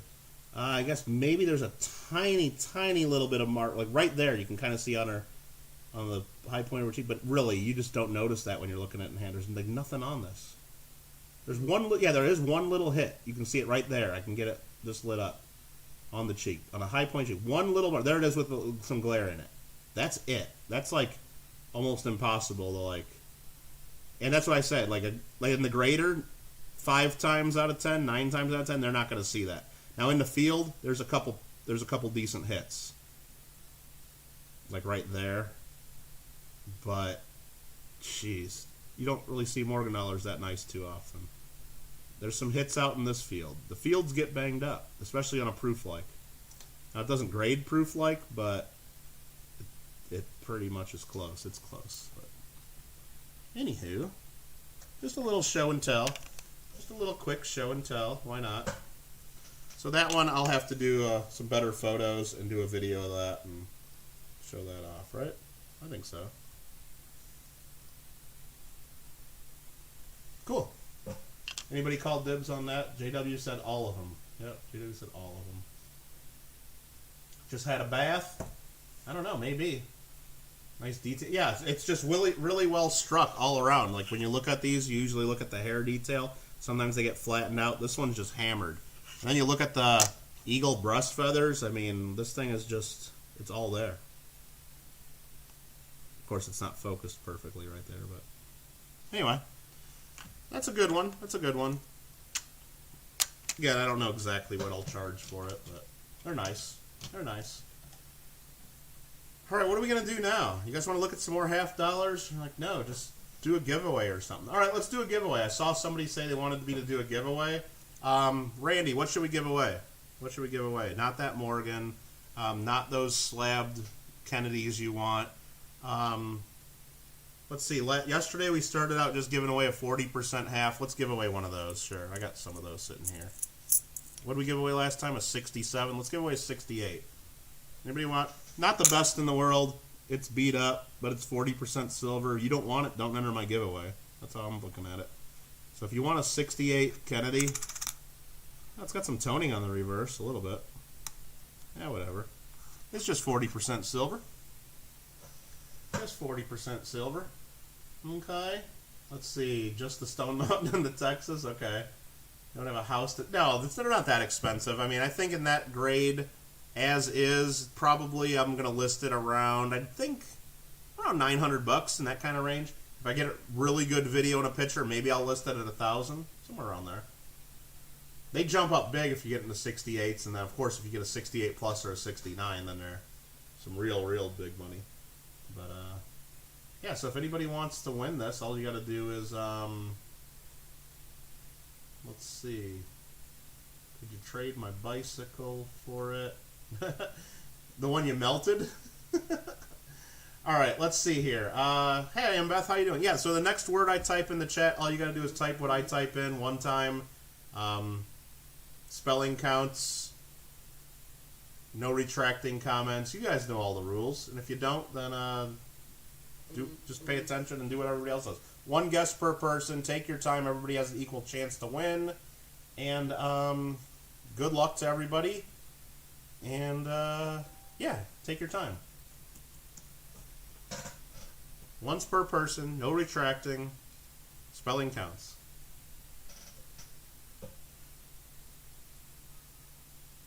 Papa Giorgio says $1 billion. Is that what? Worth more than Tesla. Nope, got a bike worth more than that coin. Not the one you melted.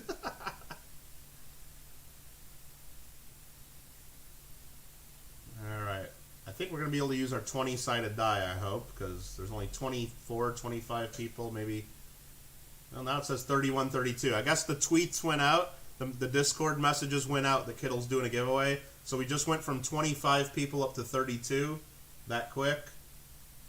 I need to find out what Discord groups you guys are in that you tweet out that we're all doing giveaways, because almost every channel I watch, as soon as someone announces giveaway, the viewer count goes up by like 8 people instantly.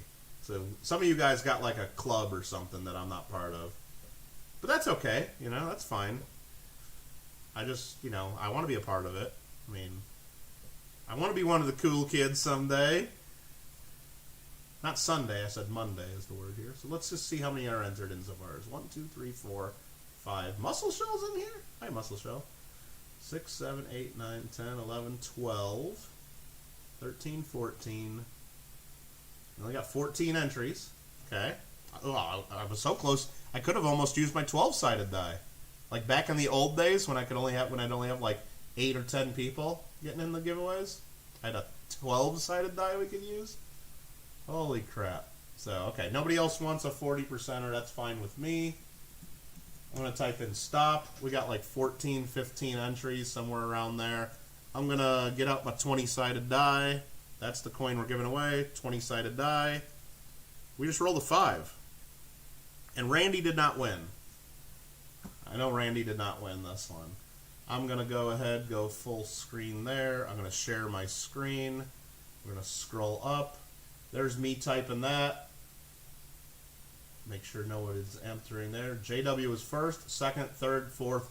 Fifth was the guy that asked for the giveaway, John Samarin. Let's see if he did that right. Unbelievable. Isn't that JW? Let's see. 1, 2, 3, 4. Well, hold on. I counted wrong. 1, 2, 3, 4, 5. Fifth is Ambeth. That's why we count again. That's why we count again. Let's try this again. I'm on live chat. Monday was me typing it. 1, 2, 3, 4, 5. Yeah, I can't count to 5 too easily. Sorry, John. You didn't win. Okay. Ambeth, as long as she didn't enter twice. Well, she said green go hey. That's not an entry. That's not a misspelling of Monday. So yeah, Ambeth wins that. All right, nice. Nice. Very nice. And let's see if I can put that in there. Ambeth, congratulations. So 19, and now there's a good excuse. That's a really good excuse, and I guess not an excuse. That's the wrong word, Ambeth. I apologize. I guess it's more of an opportunity that we have now to send you. Let me find it. Now it gives me an opportunity to send you one of these along with it. How you like that? So 1968 goes to Ambeth plus sticker. I'll just write that note down right there. For those of you guys who don't know, this is the new Kittle Got Game holographic Fall Guys Z-Snap pose on the hexagon. Very, very limited exclusive sticker. And Ambeth gets those because if you look back on my Kittle Got Game channel, !game. I need you guys all to go subscribe to it. We're on the road to 850. I think I'm like 2 or 3 away from 850 right now. We're trying to do it. But Ambeth, if you want to see it, look back maybe a few weeks, maybe a month in the videos. She actually made some Fall Guys handmade characters for me and my sister, and we did a mail call of those. So she'll be getting one of those as a kind of a thank you. And she's part of the crew. She's part of the crew that watches all our stuff. So there you go. Let's get this out of the way because that goes to Ambeth with the sticker. And we'll set that right there and right there. Perfect. Perfect. All right. Ambeth did it. Yep. Let's see. Yeah, and sorry I miscounted first, John. Sorry to get your hopes up, and but there'll be more. There'll be more. Look at this. I have a whole pile of flips ready for all the double dies we're going to find, and we haven't filled one yet. So I guess let's get back into this hunt to find some stuff. Mikey's going to be back. Yep, giveaway's over, so we're going to go from about 32 viewers back down to about 22, 25. That's fine. When I say giveaway again, they'll all come right back. I understand how that works. They're awesome, says Randy. Yeah, Randy, you might get one too. I think I got a giveaway coming to you and multiple giveaways. I'll just write down a note just to make sure you get the sticker. I think you're getting it. I think I already made a note to give you the sticker. John's still crying. You've won giveaways before, John. I think you probably just got one in the mail in the last couple days because I remember just sending you another one. But I know it had been a while since you had won, but I just finally got all this stuff out. Put the flips away, then you'll find one. Yeah, okay, maybe I'll set the flips over to the side. That's a good idea now. All right, what's up next? Next up is the 1973s. No, 1972s. We just looked at 1973. So 1972D, we're looking for missing designer's initials. So the designer's initials, FG, are totally missing from this stage of the die due to a die abrasion. This variety is not as well known as others, but if you look at the prices on high-grade examples, at least the Cherrypicker's guide says they're worth money. Even in MS63, a normal half would be worth $1.75, which I don't believe that. But a variety would be worth $50, so I guess they're worth looking for. And it has the code PC. This is one you can find in your pocket change. And YN, this is a good one for young numismatists to look for. So there we go. Randy's going for a nap now. All right. I'll send you that text message like 5 minutes before the giveaway so you can get up and fire up the computer again. So here we go. We're just going to be looking for that missing designer's initial on the reverse, and we'll just start looking at them. I don't even know if we need to zoom in there, do we? But might as well go to full screen because you don't need to see this if we're focusing on that. So let's go microscope. There's designer's initials. See them there. Let's focus a little better. Just so maybe we were just showing something in a slab, so we lost some focus.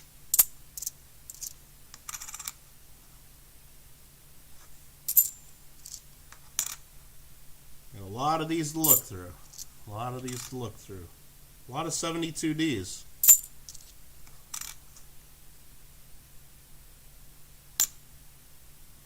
Well, this is going to go a lot quicker than looking for the very minor double dies, that's for sure. Because I'm not going to, there's no doubt on these. Like right there, FG, plain as day. I don't have to question, move the light around.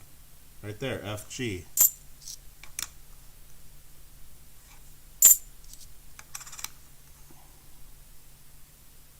I really don't even need to spin them around and show them the right direction.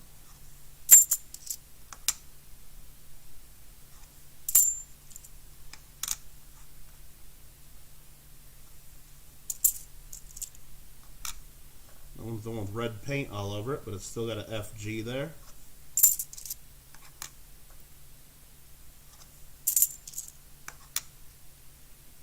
FG.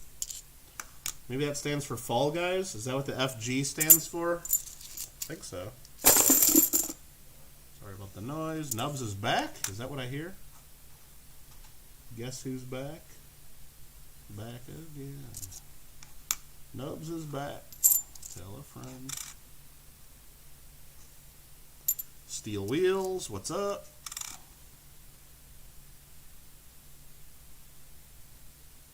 Finally back done with work, says Bo. Nice. Did we find anything cool yet? No. We haven't even found anything very uncool. We didn't find anything at all. But we're looking. That's got an FG. Now that one's kind of, it's pretty weak. But it's there. I think it has to be totally gone for it to be anything. I think. It's there.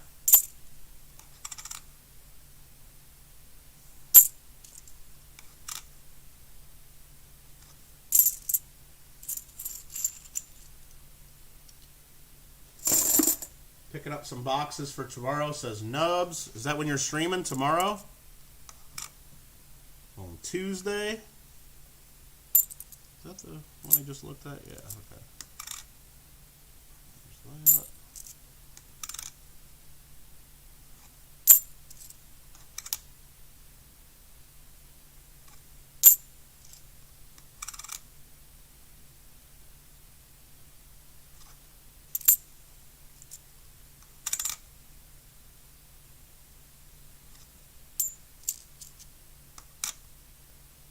Nope.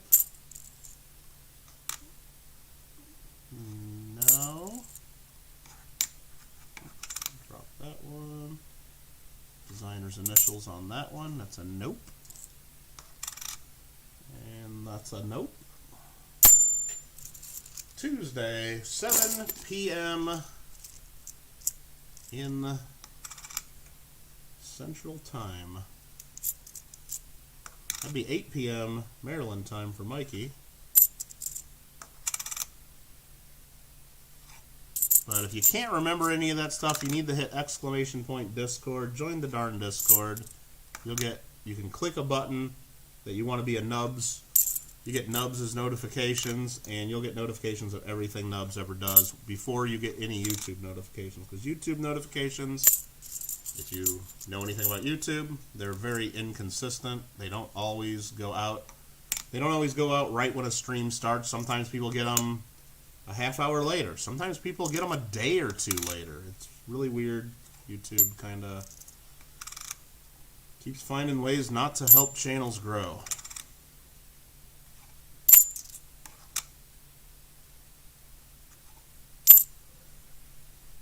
Alright, has to be gone, says Green. I think that's correct. I think that's correct. Let's clear this pile here. Hope we have the remains done to everyone's findings. Let's see. Discord, yeah. We need to start a Central and Eastern Coin Club. West Coast guys. Whatever. You should be liking our... I mean, we actually moved our meeting up an hour to help out those East Coast guys, so it wasn't too late at night. We used to do 7 p.m. meetings, and we moved it to 6 p.m. the second Friday of each month, just so East Coasters can actually make it all the way to the end for the auction. Alright, we still got a bunch of 72s to look at, so don't worry, we're not done yet. There's the designer's initials.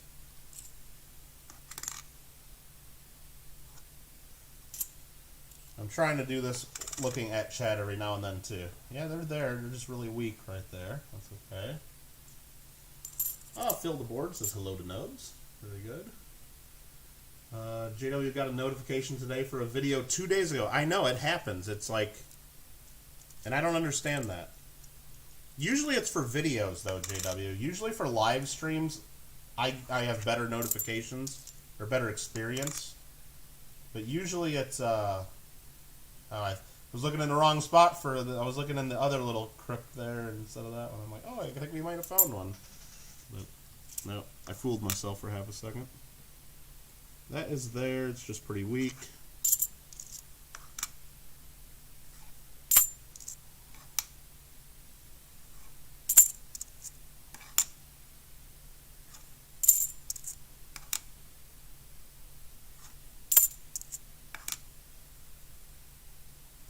That one's almost gone.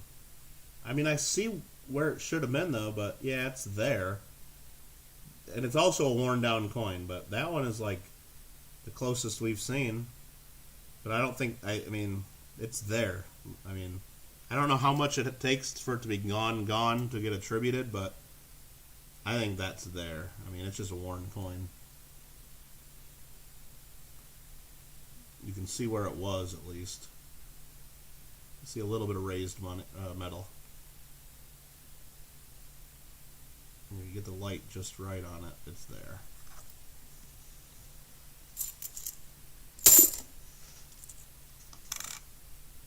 If they say no FG, I assume that we mean nothing. That's what it says in the book. They're totally missing. That's what it says. It doesn't say it's just weak. It says totally missing.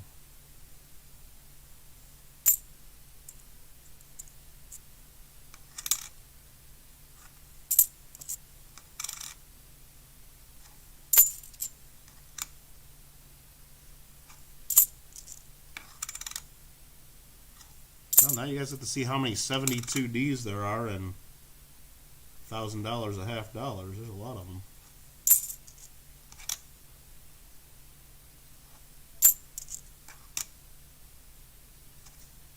There's a bunch more there. What does the pick look like in the guide? I mean, it's just missing the FG. I mean, I'll show it again. I'll show it again.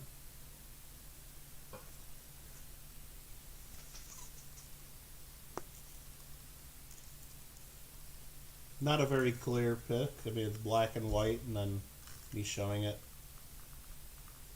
I don't see any remnant at all. I mean, there's something like right there off the leg, I guess. But it's gone. You know what I'll do also is, and I got that coin set aside right there for the second. I'm going to pull up coin facts. Let me just see PCGS coin facts. Just to see if they have a good picture, and maybe theirs shows a little remnant of it. I don't know. But let me just go, and I'm doing this off camera for just a second. If I see anything interesting, I'll pull it up and show you guys. We are looking at the 1972 Denver, no FG. Did I write a description of it? There's no description whatsoever of it. And yeah, it's interesting. Let's look at the reverse comparison image. Yeah, it's pretty much gone. Yeah, so I guess I'll show that full screen. That is this right here. That's from PCGS. These are higher grade examples, so there it is, and there's nothing there. There's nothing at all on the ones that you want to attribute now. On a lower grade one, you should see even more nothing or less of something. So the fact that this one that we were looking at is kind of worn, and we still see like an impression of it, that means it's not the one without initials for sure. It's not. Okay.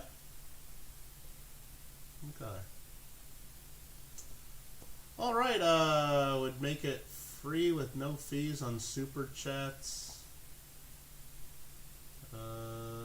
Should develop a streaming service. Well, yeah. I mean, you just gotta get people to use it. Yeah. Hard enough trying to get seniors to join Discord. Oh, I still got people in my coin club that don't use email, so I have to send them text messages. Some of them have phones that know how to use text, or some I actually have to call to remind them that we're having a coin club meeting. And this is back in the day when we could actually have physical meetings. Now that we're on YouTube, just don't really have any contact with them. So it's yeah, unfortunate that some people just can't use technology at all. And it's you know, they can use it. There are a lot of people way older than them, way less sophisticated than them, that can use technology. And we'll look at that one I was looking at just about. This is the one that we thought might be close. Yeah, it's close, but you can see there's an FG there that's just very worn and very faint. No, the people that keep saying, oh, I don't use email, they're stubborn. They're stubborn. And I'm one of them. I don't do certain things because I'm just set in my ways and I don't want to learn something new.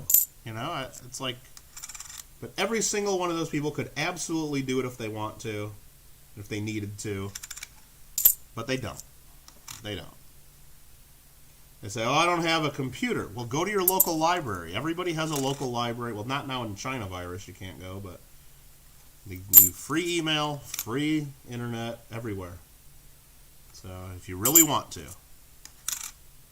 So don't tell me you don't know, whatever, you can't do this, you can't do that. But then again, that's something nasty on that coin. Fun. But yeah, I mean, I do the same thing with a lot of stuff. It's like, I ain't figuring out how to do that. I know I like it the way I like doing it, and I've been doing it that way for years. But I absolutely could figure out TikTokies and Instagrams and all that stuff if I felt I needed to or felt I really wanted to. There's initials there. Got a whole other pile of 72Ds here. There it is again, pretty weak, but it's there. Maybe about $10 left to look through.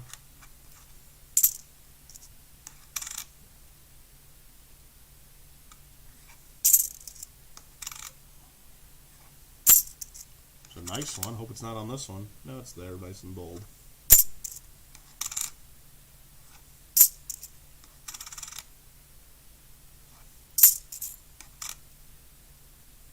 Nope. There's another pretty nice one. Is it there? It's there.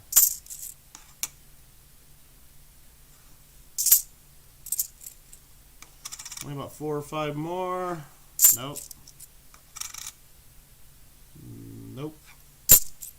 And nope. And I'm not even going to look at the last one. Yeah, I'll look at the last one. I'm just kidding you guys.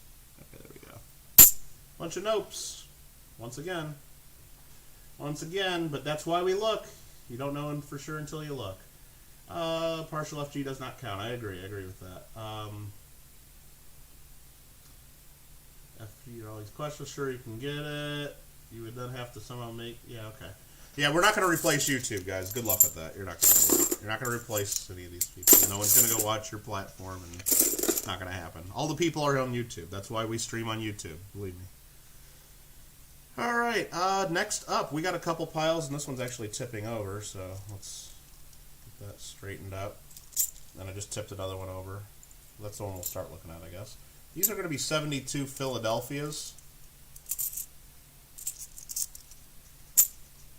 And we'll be checking for a double die. Let's just try to make these a little bit shorter piles. Now we got a little bit of, we got so much more room for activities now. Put my sticker back where it was. So much more room for activities. Let's see. No, I mean, there's people all the time, oh, eBay sucks. eBay's fees are so bad and their policies suck. We should make our own and there's people, there's coin dealers especially, that try to make their own auction services. No one ever uses them because the buyers aren't there. And the buyers don't go there because there's only a couple sellers there. No one, you're not replacing them. You're not replacing them. Never happening. Let's not waste any more energy. I don't want you to waste any more energy. And anyway, but hey, look, if you want to do it, you can do it. This is the one we're looking for, the 1972 double die obverse FS 101, Mechanica DDO #1. Gringo just says hi. All right, let me see if I can make my hand do what that hand was doing. It's like this, right? Hi. Hi. I think that's the kind of angle that is. It's like a weird hello. I mean, or it's this side, but I think it was palm up. I think that's a palm up. It's not palm down. It's like this. It's palm up, right? Hi. Hi, Gringo. All right. Thank you, Gringo. You did not have to do that, but you decided to anyway for whatever reason you did, and I thank you for it. All right, so again, here's what we're looking for. What are we trying to find on here? It looks like we're going to look at the the long leg of the R. That's where the biggest split is there. And then again, the top of the U of trust, we should see a little split. So we're really going to look at the R and the U mostly on these. Yeah, there's a little bit of doubling in the date, I guess, if on a higher grade example you'd see. Probably on the top of the W of we, there's a little bit of a split, but the main part of it is the leg of the R and the bottom of the U and the top. Yeah, probably that's where we're looking. Probably where we're looking. Okay? Okay. All right. Let's get into it. Let's get into this.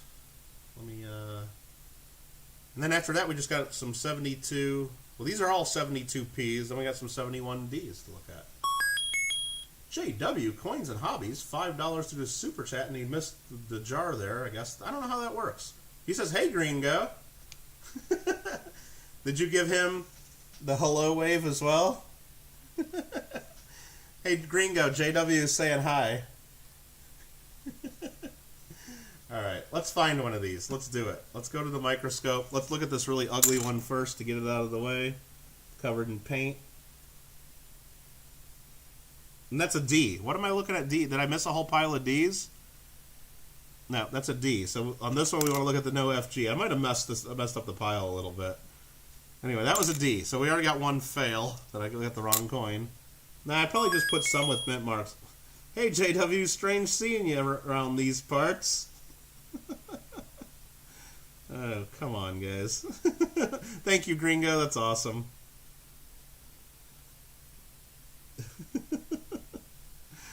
Oh, as JW Coins and Hobbies says, he says cheese and rice, and that actually sounds pretty good. That actually sounds pretty good. Some cheese and some rice. Like maybe make some like chicken and rice, a little bit of garlic in it, a little bit of spice, you know, a little heated up a little bit, but then just hammer it with some Parmesan cheese or something. Yeah, that sounds pretty good, I think, right about now. Some cheese and rice. Gave him the single finger wave from the steering wheel. Oh, okay, JW. I could put that under the camera too, but sorry, I'm on the microscope right now, so you probably didn't see it. I just did it for you, though. All right, that is a Philadelphia, and that's not a double die.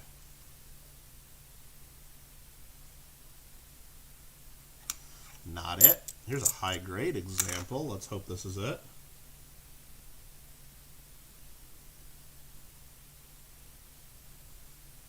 Nope. Let me maybe just figure out a little bit better angle on these, just so we see that split in the R so much easier. Maybe go like this on each one of them. Yeah. That is not it. Okay.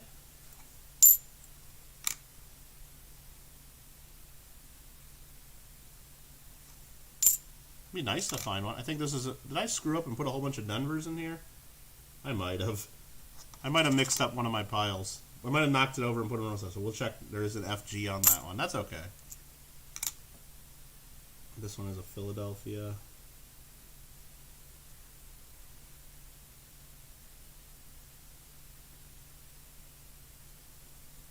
I need to zoom in maybe a little bit more on these. Let's try.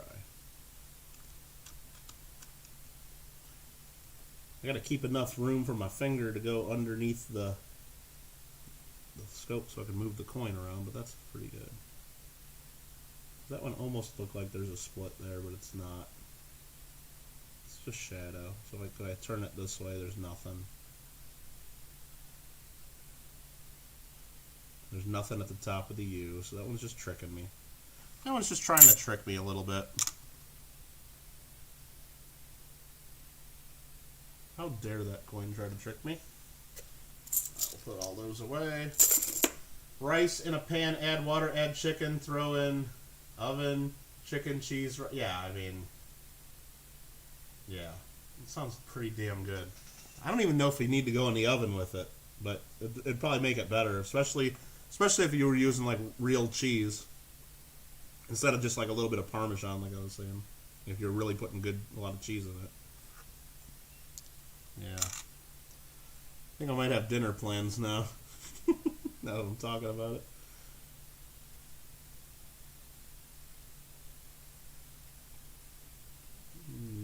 Nope.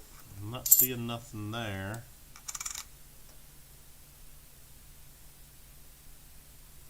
come on, we got to find something, right? We have to. And actually, we don't have to. That's part of coin collecting. You don't have to.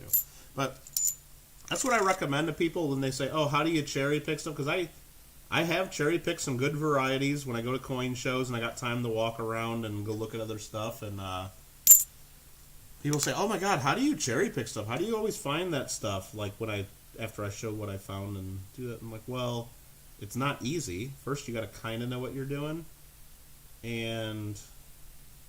But you just don't look for one thing. Like, you just don't look only for 74D double dies on these. You have a list of 5, 10 different things and look for all of them and know them very well. And if you're looking for all those, you might stumble across one of them here and there. You can't just be looking for one variety. Same thing on eBay. Look for a bunch of different stuff. Like, have a good list of 5 to 10 different things that you search and look for that you know you can spot from a photo. And yeah, you're going to strike out on 9 of those 10, but every now and then you'll find the one. And it'll be worth the time if it's a high enough grade. And I don't know why I keep staring at that one. It almost makes me see something, but it's not.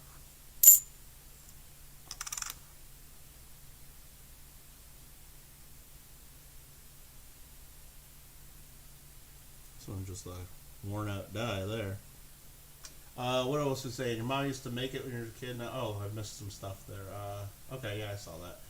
Mom used to make like chicken breast cooked on low with Lawry's.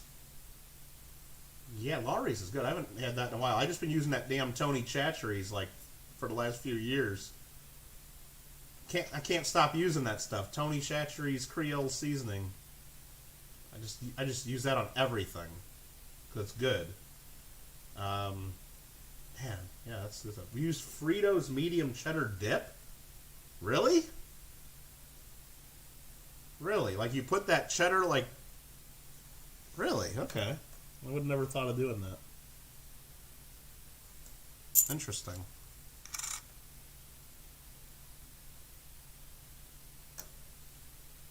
Oh no, one of your 9 is a Type 2. Okay, one of your 81 SBAs. That's cool. New stream, what air book are we using? I'll show that in just a second here. Let's go back to the main screen. The book we're looking through for the varieties that we're trying to find is this one right here. Official Whitman Guidebook, Cherrypicker's Guide, The Rare Die Varieties of United States Coins by Fiva and Stanton. This is the 5th edition, volume 2. Right there. The book's been out of print for a little while. There's been rumors left and right, and you could even buy them on Amazon at one point. I don't know if you can anymore, of the 6th edition becoming available at a reasonable price. But these on eBay still go for over $100, I think, because they haven't been available for a while. I wouldn't pay that much. You can get the Kindle version. ! Amazon will get you to my Amazon list, and then from there, just search Cherrypicker's Guide. You can get the Kindle version and download it for, I don't know, like $15, $20 probably. So we've just been looking through for these varieties. Right now we're looking at 72 Philadelphia halves, and we're looking for that double die right there, the double die FS 101. And apparently it's probably really pretty rare, because even in MS63, they say it's worth 140. So the chances of us finding one are very, very low, but we look, That's why we look. And it'd be a whole lot cooler if you subscribe. That's what JW says, yep. Kittle Got Game. I mean, yeah, if you guys want to watch me play PS4 games and play them pretty poorly, check out my gaming channel, Kittle Got Game. The link's right there. Lincoln says he did put orders in for the new Cherrypicker's Guide and they got canceled. Yep. And now they've been delayed partially because of some stuff going on with the authors. I believe one of them passed away. I think that's correct. If I have that wrong, I apologize. And then also just with China virus slowing down everything, production and distribution and everything. So you might not get the new one for a while. They've been saying the 6th edition's been coming out for years now. And that's why the 5th edition goes for so much on resale. So, but if you really need it and you use your computer for a lot of stuff anyway, just get the Kindle version. It's like a PDF file kind of. I think you might have to use the Amazon Reader and whatever. I've never done it, but. Or if you want to do it on the cheap, here's what you do. You don't need the Cherrypicker's Guide. None of you guys need the Cherrypicker's Guide. Here's how you do it. I'll show you guys how to do this. Ready? You ready? Nobody needs the Cherrypicker's Guide. If you have a computer and you're willing to do a little bit of work, okay? Here we go, here we go. This is just this easy. You go to PCGS Coinfax, right? We'll go to the Coinfax home. Say you have the 1974D Kennedy half. You go to Kennedy half dollars, and you're wondering, hey, are there any varieties I should be looking for? You scroll down, 74D. Oh, yeah, there's a double die adverse. You know that one. That's easy. Just click on 74D, though. So right here, are there any varieties on these? You go right here, show related coins and varieties. Boom, right there. There is a double die obverse right there. Now, will it tell you what to look for? Sometimes. Right there. The 74D double die, major double die in the Kennedy half, the only major double die. So all the ones we're looking for that PCGS considers minor. The doubling on the obverse is most prominent on the words "In God We Trust." Okay. So let's look on "In God We Trust," and that's a poor picture. You can open up all these. Yeah, you could zoom in these. You could even download this picture. And then once it downloads in full, you can zoom way in. And look, right there, you can see doubling. Right there. I don't need no Cherrypicker's guide for that one. Cool. Awesome. Thanks. Now, what other dates are we? Right now, we're looking at 72 Philadelphia. So if I didn't have, back to Kennedy half dollars, go to Copper Nickel. Right there, 72 no FG that we were looking for earlier. We're looking at 1972. Hey, is there anything I should be looking for on the 72? You go right here, show related coins and varieties. Boom, die varieties. DDO FS 101. Let's click on that. Does it say anything about it? No, they didn't write up anything about it. Can I see anything here? Yeah, I see doubling right there. Right there on the R of trust and the U. You see some split serifs. Nobody needs a Cherrypicker's guide. PCGS Coinfax has it all. Now, it doesn't have write-ups of exactly the pickup point, so you got to do a little bit, like on some of the very weak varieties, like this one, you got to like kind of figure out where it is. Now, if you really can't figure it out, you can also go things like this, like they show auction results of ones that have sold. Let's go to some higher graded ones. I mean, this is actually one, if we find one that's mint state, look at this, they're worth hundreds of dollars. Let's go to Heritage on 10/18. One sold for 156 in MS62. It's in a registry set right now. Can we look at the auction? Go to the original lot at Heritage, and we might. You need to sign in. I'm not going to sign in to get the higher resolution because I don't want you guys to see my password. But you can get other images if the PCGS images aren't good enough. Here's one in a holder. We'd be able to zoom in on this if you log in at Heritage. Same thing with Great Collections. You can zoom in on their images. Looks like one had sold at Great Collections when it popped up. Right there, Great Collections in August of 14. What was another one we were just looking? We were looking for the 77D. Now the problem is you have to look through every date to see if any exist.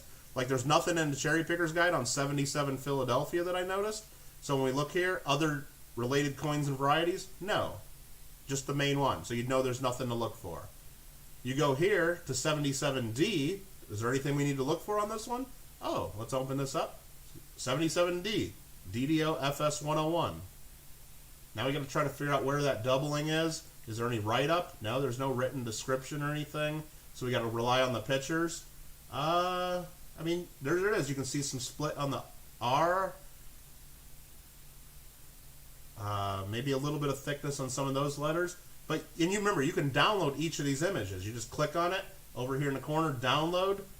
At least on Chrome, then it loads in a really high resolution picture. And then you can click anywhere you want on it and zoom way in and see it. Way better than any of the photos in the Cherrypicker's guide. Way better. Not only that, if you don't like that example of the picture, you can click here for more images. And you get images. Here's what one looks like in AU55. I mean, this one only has 4 images available. Some coins have 40 images available. So you get lots of images to compare with. The Cherrypicker's guide just gives you one pretty crappy black and white picture. So if you use your computer, there's no reason to have the book, really. If you don't want to pay for it, or if you just don't prefer searching and flipping through a book. So anyway, it just saved you guys all like $100. So there you go. You're welcome. All right. Let's see. You want the hardcover book? Well, what it is, it's the book. It's hardcover, but it's spiral too. It's a hardcover with spiral inside. Because most collectors like spiral books because you can lay them flat. So that's what the Cherry Picker's Guide is, and it's been spiral for a long time. But yeah, the last few versions have had hardcover too. So yeah, how you like them apples? So you're welcome. You're welcome. PW Kittle. What is PW? I don't know what PW is. Anyway, let's keep looking at some 72s, right? Let's go to the microscope. Let's just find a double die already, will we? Nope. Again, some of these you might see a little bit of very minor doubling on some of these. If it's not the one that's in the book, then we don't care about it. Saves us $100 so we can spend said money on his channel. Yes, if you guys have found value in that, if you think, wow, Kittle, I didn't realize there was that much on CoinFacts and that much photos, and I didn't know how to do that, feel free to super chat me any amount right now that you think is appropriate for that, and I'll take it and I'll say thank you. But no, I'm just kidding. You don't have to do that. No, I mean, I probably should do a separate video saying don't buy the Cherry Picker's Guide, don't save your money, and this is how you do it, or how to find information that matters about double dies and stuff, because there's people who do videos looking at all these other specialty variety websites, and people just get buried and lost because they're looking at, like, you look up a common coin, like a common Lincoln cent, for example. There are Lincoln cent websites out there that'll tell you this date has 74 different repunched mint marks, or this one has 38 different double dies. Okay, fine. Yeah, if you're using a frickin' microscope at 1,000 power, yes, there probably are some very minor double dies and repunch mint marks. But if you look in the Cherry Picker's Guide or on PCGS, there might be two. There might be two that matter. So, and people just get lost, and they get discouraged and frustrated when they go to one of those websites. They see that their 1958D Lincoln cent has some repunched mint mark, or something's going on in the mint mark, or there's some doubling going on, and there's Nubs. He said I saved him some money. There's 99 cents, and he puts a smiling, winking face. Thank you, Nubs. I appreciate that, and you're welcome. And you're welcome, and thank you. So, oh, my password is PW is password. No, that's not it, JW. I got like some stars and some exclamation points in it too, because they make you put symbols now. But yeah, collectors will go to those websites. They'll know that there's something going on in their coin, and they'll just get frustrated because they don't have that fancy $1,000 microscope or lens that they can figure it out. They're just looking with their cheap little microscope that I get on Amazon, exclamation point Amazon, like this one, or they're looking with their 10 power loop, and then they quit looking for varieties, and they're like, oh, it's not worth it. Marmello, right there, 155 New Zealand dollars. Amazing facts from Kitty Farm. Well, thank you, Marmello. I do appreciate that, and pretty sure that makes Marmello the stream boss now. If that works while I'm on the microscope, I think so. But Marmello, I hope you're having a great day today. Even though Marmello is in New Zealand and he's in the future, so it's not even Monday for him anymore. He's way in the future on Tuesday, I think is how it works. So I hope your Monday was great and that Tuesday is even better. And I believe Marmello is on the Discord, and I think he posted a picture of the dogs the other day. I saw that. It was actually a little video of them. It was pretty cool. Everybody take part in JW Coins and Hobbies Discord, please. You can not only hang out with your favorite YouTubers on there, but you can hang out with a lot of your favorite YouTube viewers on there. Man, we're not finding anything, though, Marmello. We're not really finding anything today. But we're still looking. The dream is alive. All right, Nubs feels so... No, stop. Come on now. We did try to figure out a way to change our YouTube. Alfred was working on it. To change YouTube to like send money in Vietnamese money, because their exchange rate's so different, so it would look like we're sending way more money than we're really sending, and we were going to be doing that to Big Mill, but it didn't look like we could do that. We'd have to like... I don't know, that was looking like something at that angle, but I don't think it's anything. You know, the U there, it looks like there's doubling. But I think it's just a scrape on the top of the U that makes it look like a split. I'm not seeing anything on any of the other letters, really. Yeah. That's nothing. That's nothing. Putting the Discord link there. Nubs, I think Kittle might be holding secrets back that he only shared with Marmel. No. Come on, Meow. Come on, Meow. Simmer down, Meow.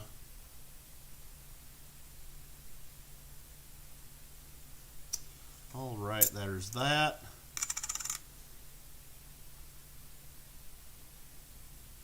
No, he just keeps telling me I need to start drinking some tea. And then I sent him a picture on Discord last night. I was like, okay, fine, this is the kind of tea I drink. And it was like a big glass of iced tea. And I don't think he responded. I think I offended him. And he's like, that's not tea.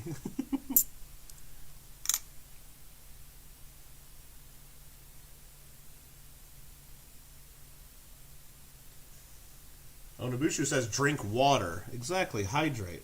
Stay hydrated. Everybody needs to do that. Absolutely.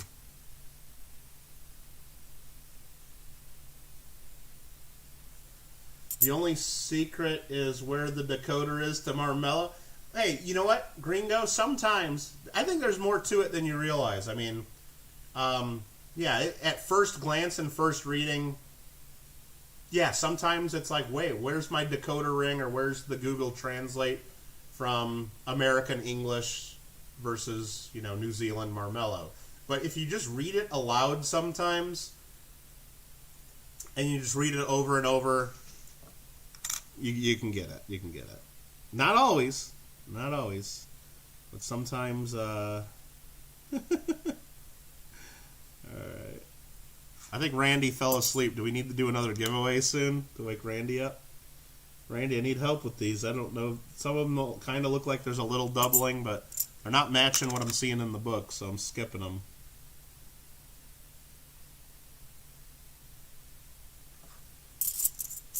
No, the real secret is, why has my internet sucked so bad in the last couple days in California?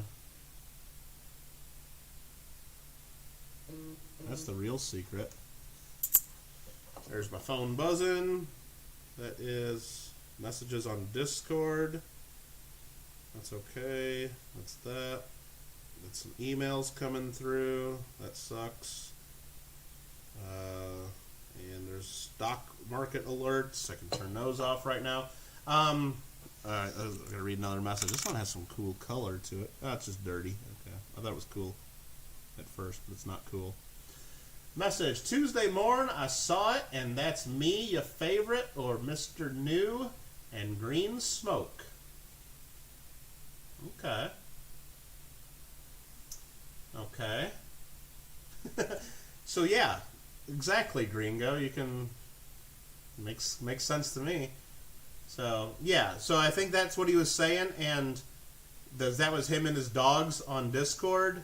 And I asked what the dogs' names were, and I don't know if he responded yet, because he kept saying Spot on his message, so I think the Dalmatian is named Spot, maybe? That's my guess. That would make sense. And, yeah. Lots of web browsing, stay-at-home order. Yeah, maybe.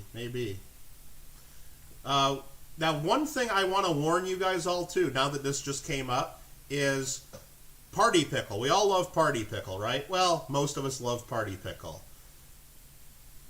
If, you know, he pops in the chat, he gives you his pickle lurker status. He says, hey guys, it's time to start a party because the pickle's here. Beware, though. If he ever sends you a friend request on Facebook, I'm just saying you can accept it if you want. But warning, if you accept it, you done messed up now, Aaron, is what he'll say to you. Because he sends messages at all times. Like, for example, he just now sent me a message saying, I just want to see if you'll read this live while you're streaming. Okay. Well, there you go. And now I probably just encouraged more of that behavior out of Pickle. And I probably done messed up now, Aaron. Back to the search. Back to the hunt. Back to the hunt. Thought it was the foot of snow we're getting as well. And Leslie, see, yeah, I mean, I'm in Southern California, so we had a little dusting of snow like in the mountains between where I'm at in Malibu that like disappears as soon as it like gets close to the ground. And but yeah, it's just been windy and cold, and it seems like here the wind is what causes issues when we get high winds, which we get high winds often here because I'm at near the bottom of some of the mountains. And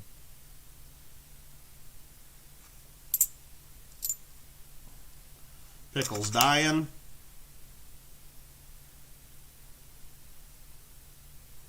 I knew that would be enough for you, Pickle. I knew that would be just enough. That would be just enough. Some classic Pickle. The funniest part about Pickle is he has this Party Pickle name. He has Party Pickle t-shirts. He doesn't even like pickles. He doesn't even like pickles. Everybody's thinking like, oh, the guy probably eats pickle sandwiches and stuff like that. And his family, he's probably heirs to like the Clausen pickle fortune or something. No, he doesn't even like pickles. No. Doesn't even like pickles.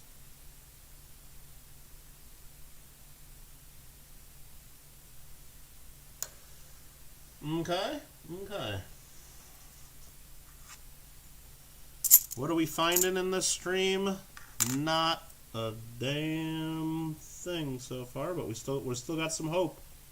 Keep hope alive. We're working on it. Hey, worst case, I can just show off some other coins before we end, give away some stuff, and then go play some PlayStation, right? Gringo removes all pickles. See, I don't remove all pickles. I insist that they're not on my plate to begin with. Because I don't want to remove pickles. You make me something that has pickles on it and I got to remove it?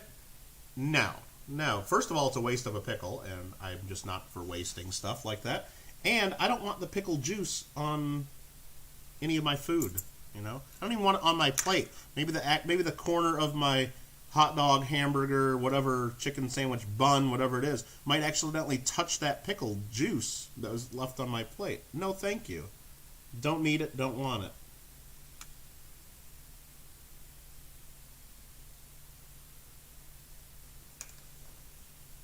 I mean, that one's got some shadows that are tripping me out there. So let's move some light around and see what we got there.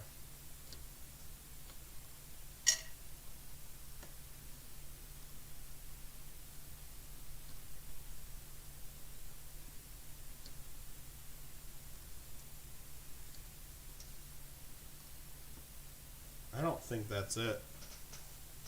Let me look at the picture in my book again. I mean, there should be definitely splits at the bottom of the T and at the top of the U of the... No, that's not it. That's not it. That's not it. Jay really wishes he could just buy pickle juice at the store without the pickles. Yeah, I mean, there's a lot of people that really do that, and you use it in different recipes, and you do different stuff with it. Absolutely. Use it to, like, brine stuff, and... I mean, you can make your own brines, but some people like just having it done and ready. Yeah, that's nothing. We're giving up on it. We're giving up on that one.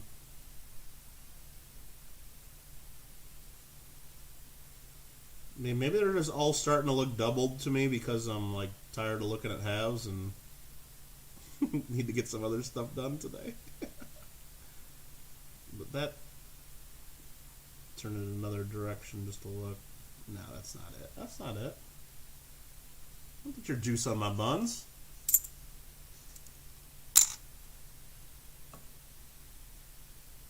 People say, oh, don't worry about it. Just pick them off if you don't like them. Yeah. Now, some things, yeah. If they put, like, a big piece of lettuce on your sandwich and you don't want lettuce, yeah, you pull the big piece of lettuce off and it leaves maybe a couple drips of water back. You're not going to notice that, but... Pickles and then like raw onion, if that was on your sandwich and you don't want that and you pick that off and you really, and especially if you really don't like that, that's all you taste is that onion and that pickle that was in that spot. And it's like no thanks. No thanks. And that's one thing that, you know, everybody raves about the In-N-Out burger here in California. I kind of don't like going there, to be honest with you, because I don't like grilled onions on my cheeseburgers. Marmello, NET rules, maybe little Golden Duchess, add ice since, please direct for the Mellow coin exchange. All right, Mr. Marmello. So, NET rules. So you're not totally against the iced tea then? Little Golden Duchesses. Huh? All right. Oh, boy.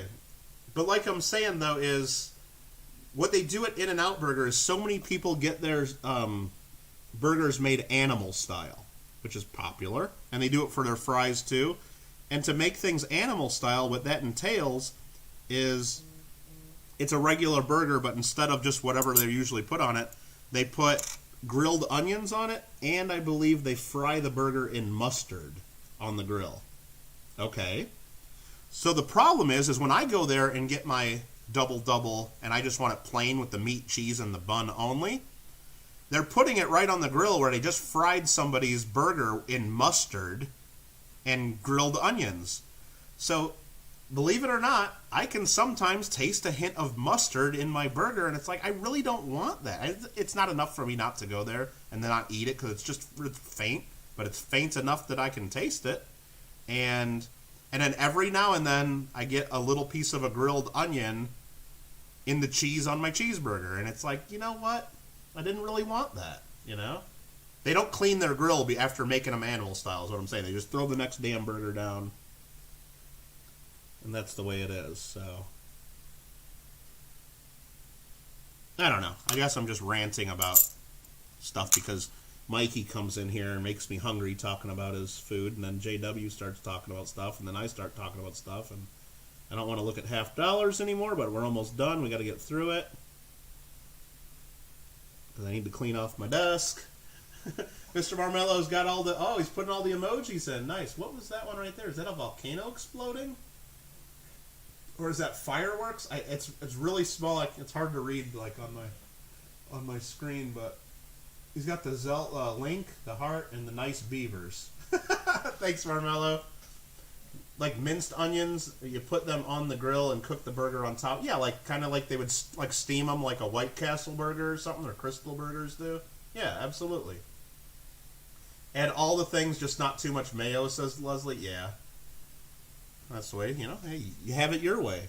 And that's the way it should be at all places. But like I said, if you go to the In-N-Out Burger, and it's not every time. It just depends on what the people have ordered in front of you. But a lot of people get that damn animal style.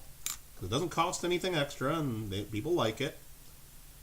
So if the people right ahead of you wanted animal style, and they squirted... there you go, Gringo. Got the hot dog right there. Thank you for that. If the people that ordered right before you got the animal style and they squirted, you know, onions and mustard all over the griddle right before yours was cooked, your burger's going to taste like that, no matter what you order. Oh, we get a banana too? Banana incoming? Or is that a banana? Yeah, okay. And, oh, geez, Gringo's just spamming now. Uh-oh. He's trying to break the bot. So we got burger, we got banana, and hot dog.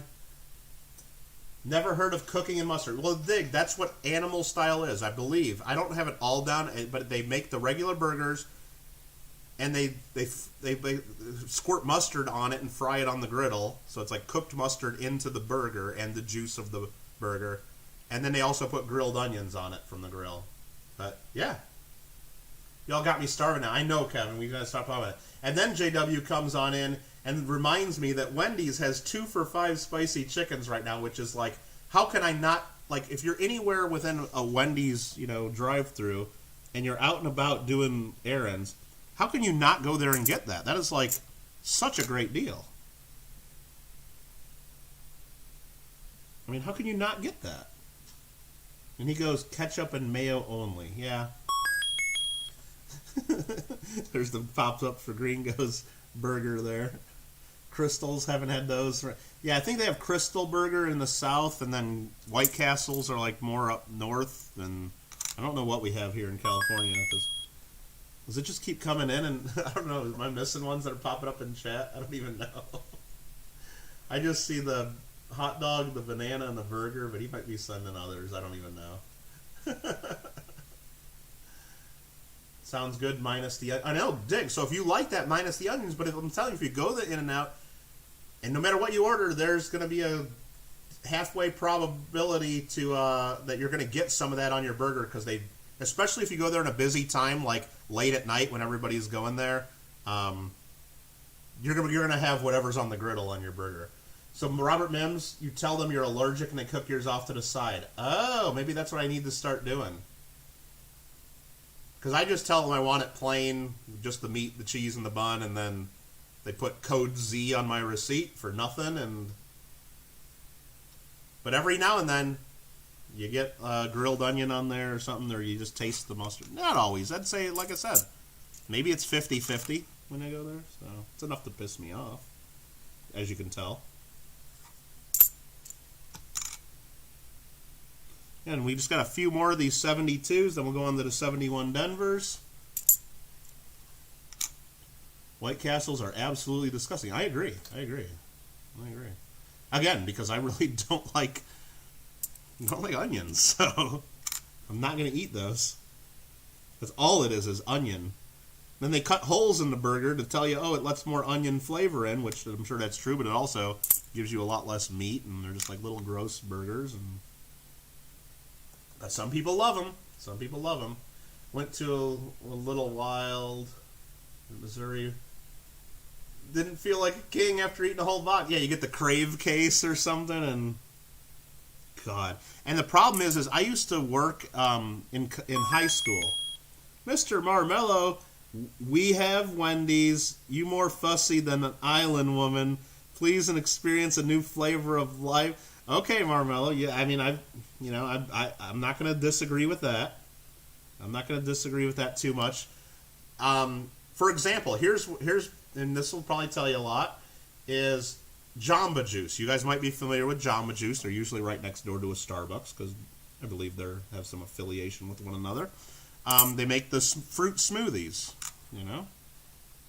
First time I ever went to a Jamba Juice, I look at the menu, I'm like, well, what do I like? Well, I like, berry flavored stuff like raspberries and blueberries and strawberries, and I like sour stuff like limes. And so what I do, and that was all the 72s, we didn't find anything there. So I like that. They had a drink called the Berry Lime Sublime. It's like raspberries and some other kind of berries and a scoop of lime sherbet ice cream, I think they put in it, and they blend it all up, and it's just like a sour raspberry drink, and it's amazing. So that was the first time I went to Jamba Juice, and that's what I get every time I go there. I've never had anything else. Now, some people might say that's very boring. I'm missing all kinds of great stuff on the menu. And actually, they don't even have the Berry Lime Sublime on the menu at Jamba Juice anymore. I still order it, and they look at me weird sometimes. And I say, it was on your old menu. It's in your computer. Just put it in there. And then they'll make it for me. Yeah, it's very it's difficult sometimes, but I know I love that drink. It's like a perfect smoothie. I love it. I mean, I almost want to go there right now and get one, and that will be my dinner. But, so when I look at the menu, I sometimes glance. I'm like, yeah, I could try that, but I just know I'm going to get pissed off, and I'm not going to be happy if it's not even close to as good as the thing I know is great. So I just always get the Berry Lime Sublime, and I'm happy. Now, am I missing out? Some of you guys say I'm missing out. But you know what I'm also missing out on? I'm missing out on a lot of disappointment when I order the orange whip or the kiwi whatever or the whatever. I'm missing out on a lot of disappointment when I order those and they end up sucking, and I'm sitting there slurping on this big smoothie that sucks, thinking, man, I wish I would have just ordered the Berry Lime Sublime. So there we go. These next coming up are 71 Denvers. And we just got a couple little piles of these and we're done. What do we got? We got maybe about 15, 20 bucks worth of these. And we've got to show what we're looking for, actually. Moon Nim says White Castle's disgusting. So if you think White Castle's disgusting, this is what blows my mind, is they actually sell the White Castle burgers, I think, like in the frozen food section, like at a lot of grocery stores. It's like, they're bad enough at the restaurants. Like, how much worse are they going to be, like, microwaved from your freezer or something? Those got to be horrible. Those got to be horrible. Gringo says, stick with what I know and what I like. Exactly, Gringo. It's like, Mim says, don't mess with perfection. And it's like, pretty much. All right, Nightbot's giving you guys some links. They're telling you about my gaming channel. Exactly. I'd really appreciate if you're not already supporting my gaming channel, if you could go over there and just drop a subscription. I just took a look. I'm at 849 subscribers, one away from 850. That'd be pretty cool just to hit that. And you know when I get to 1,000 over there, I'll do a big giveaway and you'll have a chance to win some stuff. There will all, of course, be some kind of silver or coins involved. So even if you don't like games, you'll be able to win some cool stuff over there if you're a subscriber to that channel. And yeah, I'd appreciate it. And believe me, when we're over there playing games, I'd say 75% of the time we're just talking about coins. So. Or ranting about Wendy's spicy chicken and In-N-Out Burger. And so the last things we're looking for on the 71Ds. This is the FS 101 double die. Again, it's very minor double die. Very minor, all things considered. It says very strong doubling is evident on Liberty. Okay, Cherrypicker's Guide. If very strong doubling is evident on Liberty, why the hell aren't you showing a picture of it? The 71 of the day and God We Trust. This variety can be found in mint sets. And that's what somebody told me, that this one's mostly found in mint sets, so probably won't even find it, but we'll still look. So where am I going to look? I guess I'm just going to look on the last T of Trust. I can see clear splits on the top in that photo. James was like, all right, that's it. I'm making a smash burger. Oh, jeez. Sorry, guys. Fat burgers are great. You know what, Robert Mims? I do like the fat burgers here in Southern California. It's just a big burger, and they cook them right there. They're not sitting around, and it's, yeah, they're good. All right, so that's what we're looking for, FS 101. Also, and then so we're really looking at the last T in Trust, but there is some doubling on the whole thing. This one here is the FS 102, so there's two different ones we're looking at. This one shows a clear split at the bottom of the eye of in. So I guess we're just looking at the beginning of the motto and the end of the motto to see if we got either one of those, and there's also some doubling on the one. They show a clear close-up of that eye and the N. That should be very obvious to us if we have this one.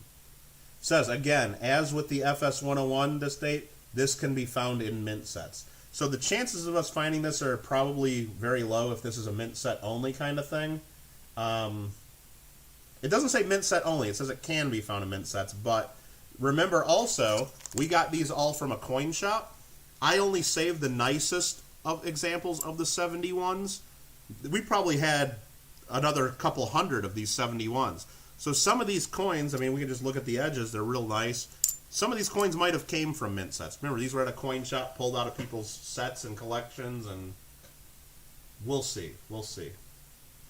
So you say Magic Johnson has a hit. Does Magic Johnson own Fatburger now? Is that what it is? I don't know.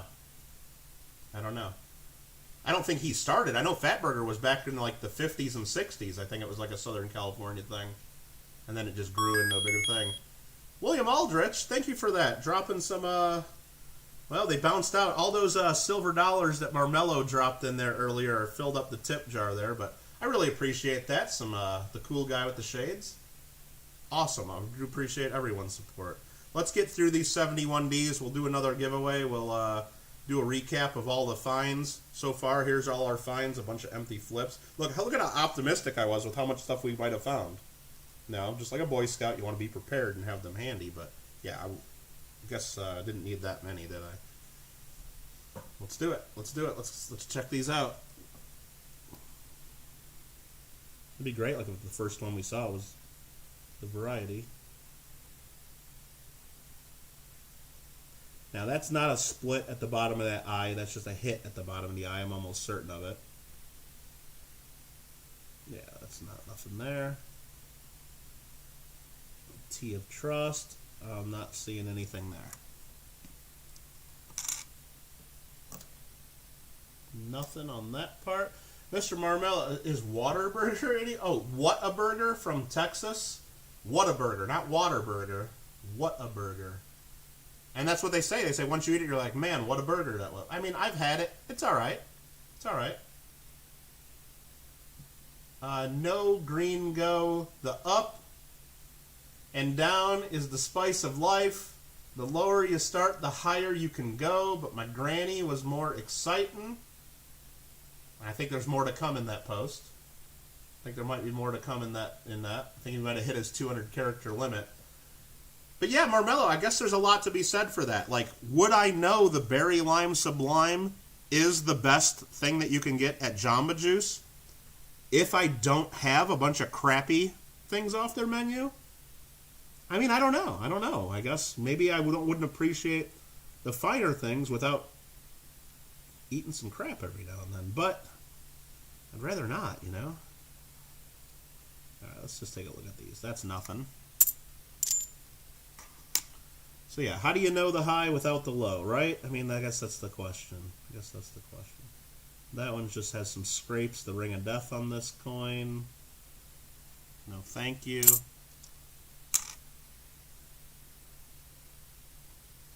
not the FS102, not the FS101. Now that one, it looks like there might be it's either a split or a hit at the bottom of the eye. Juan Velasquez says, wow. And Mim says, Magic used to own a good percentage of it? Oh, okay. And the new owners bought Johnny Rockets. Okay. I know Magic Johnson has a bunch of movie theaters. And didn't he own part of the Lakers and part of the Dodgers? Or I don't know, he owns a whole bunch of stuff.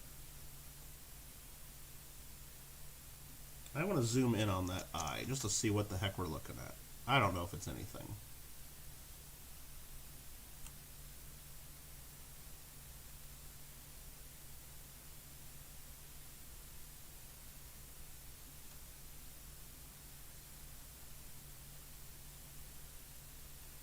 Let me look at my picture in the book, which I just closed. I don't think that's it. I don't think that matches.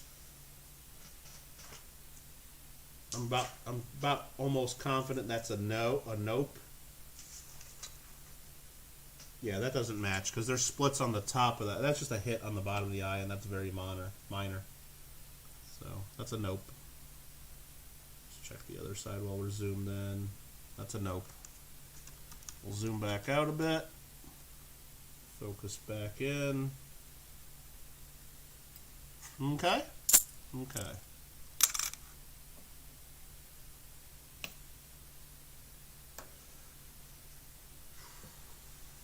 Alrighty, let's see there.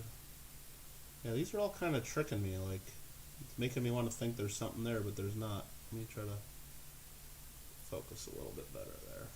It was still a little blurry.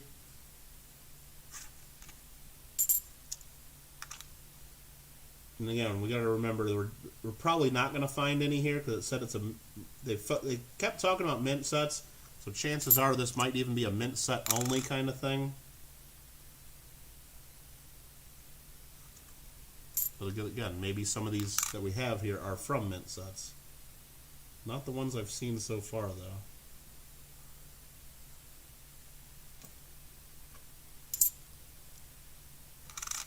So if anybody has any questions on any of this stuff or any of the other videos or stuff we got coming soon, feel free to ask because we're getting close to the end of the stream here. We'll do a quick little recap of the nothing we found, which that should be super quick, and then we could do like an end of stream giveaway here that Randy will probably win like he always does, and then I'll send you off to go watch some other fun stuff on YouTube, or maybe we'll do some gaming later. I don't know what we're gonna play later. What are we gonna play? Marmello wants me to play some Kerbal Space Program or some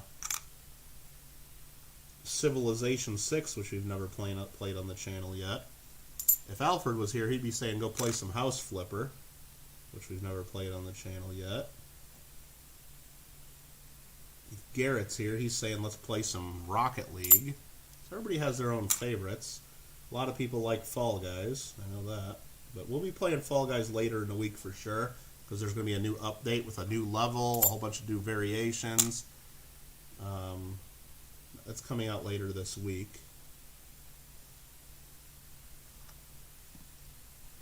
got about another, I don't know, another 10, 20 to 10, 15 to look at.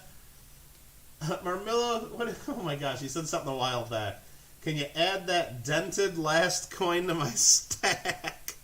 Oh man, which one? I don't even know which one you're talking about now, Marmello.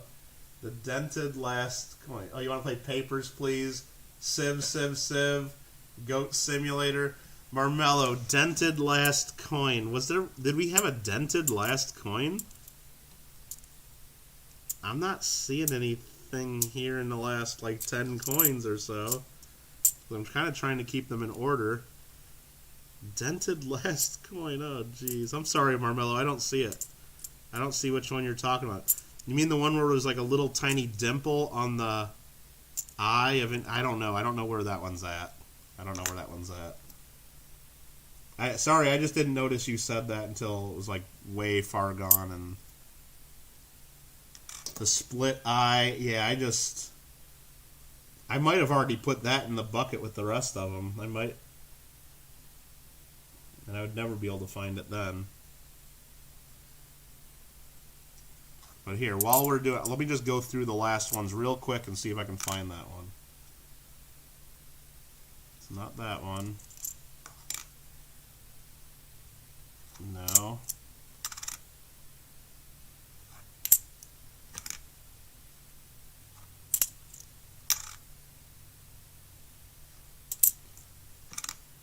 Just looking for that one that tripped me up a little bit that Marmello seems to want for whatever reason.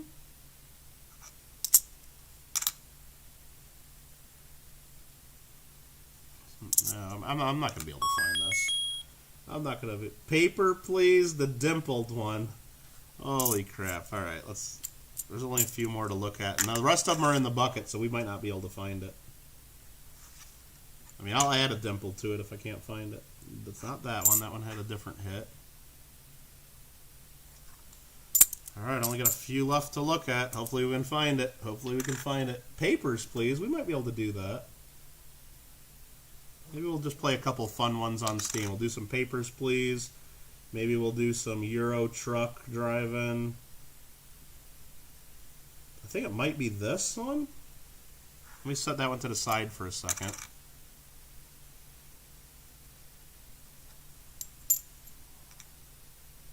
We got like 4 or 5 more to look at.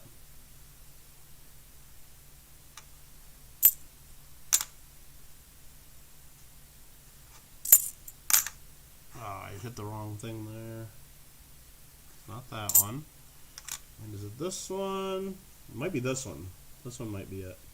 It's either that one or I think it's this one that we were looking at. Let's move the light a little bit. Yeah, this is the one that I was looking at, I think. Has that little dimple. And this one also has a little mark. I don't know, Marmello. I'll send you both of those. I'll send you both of those. Alright, 1971D times 2 Marmello.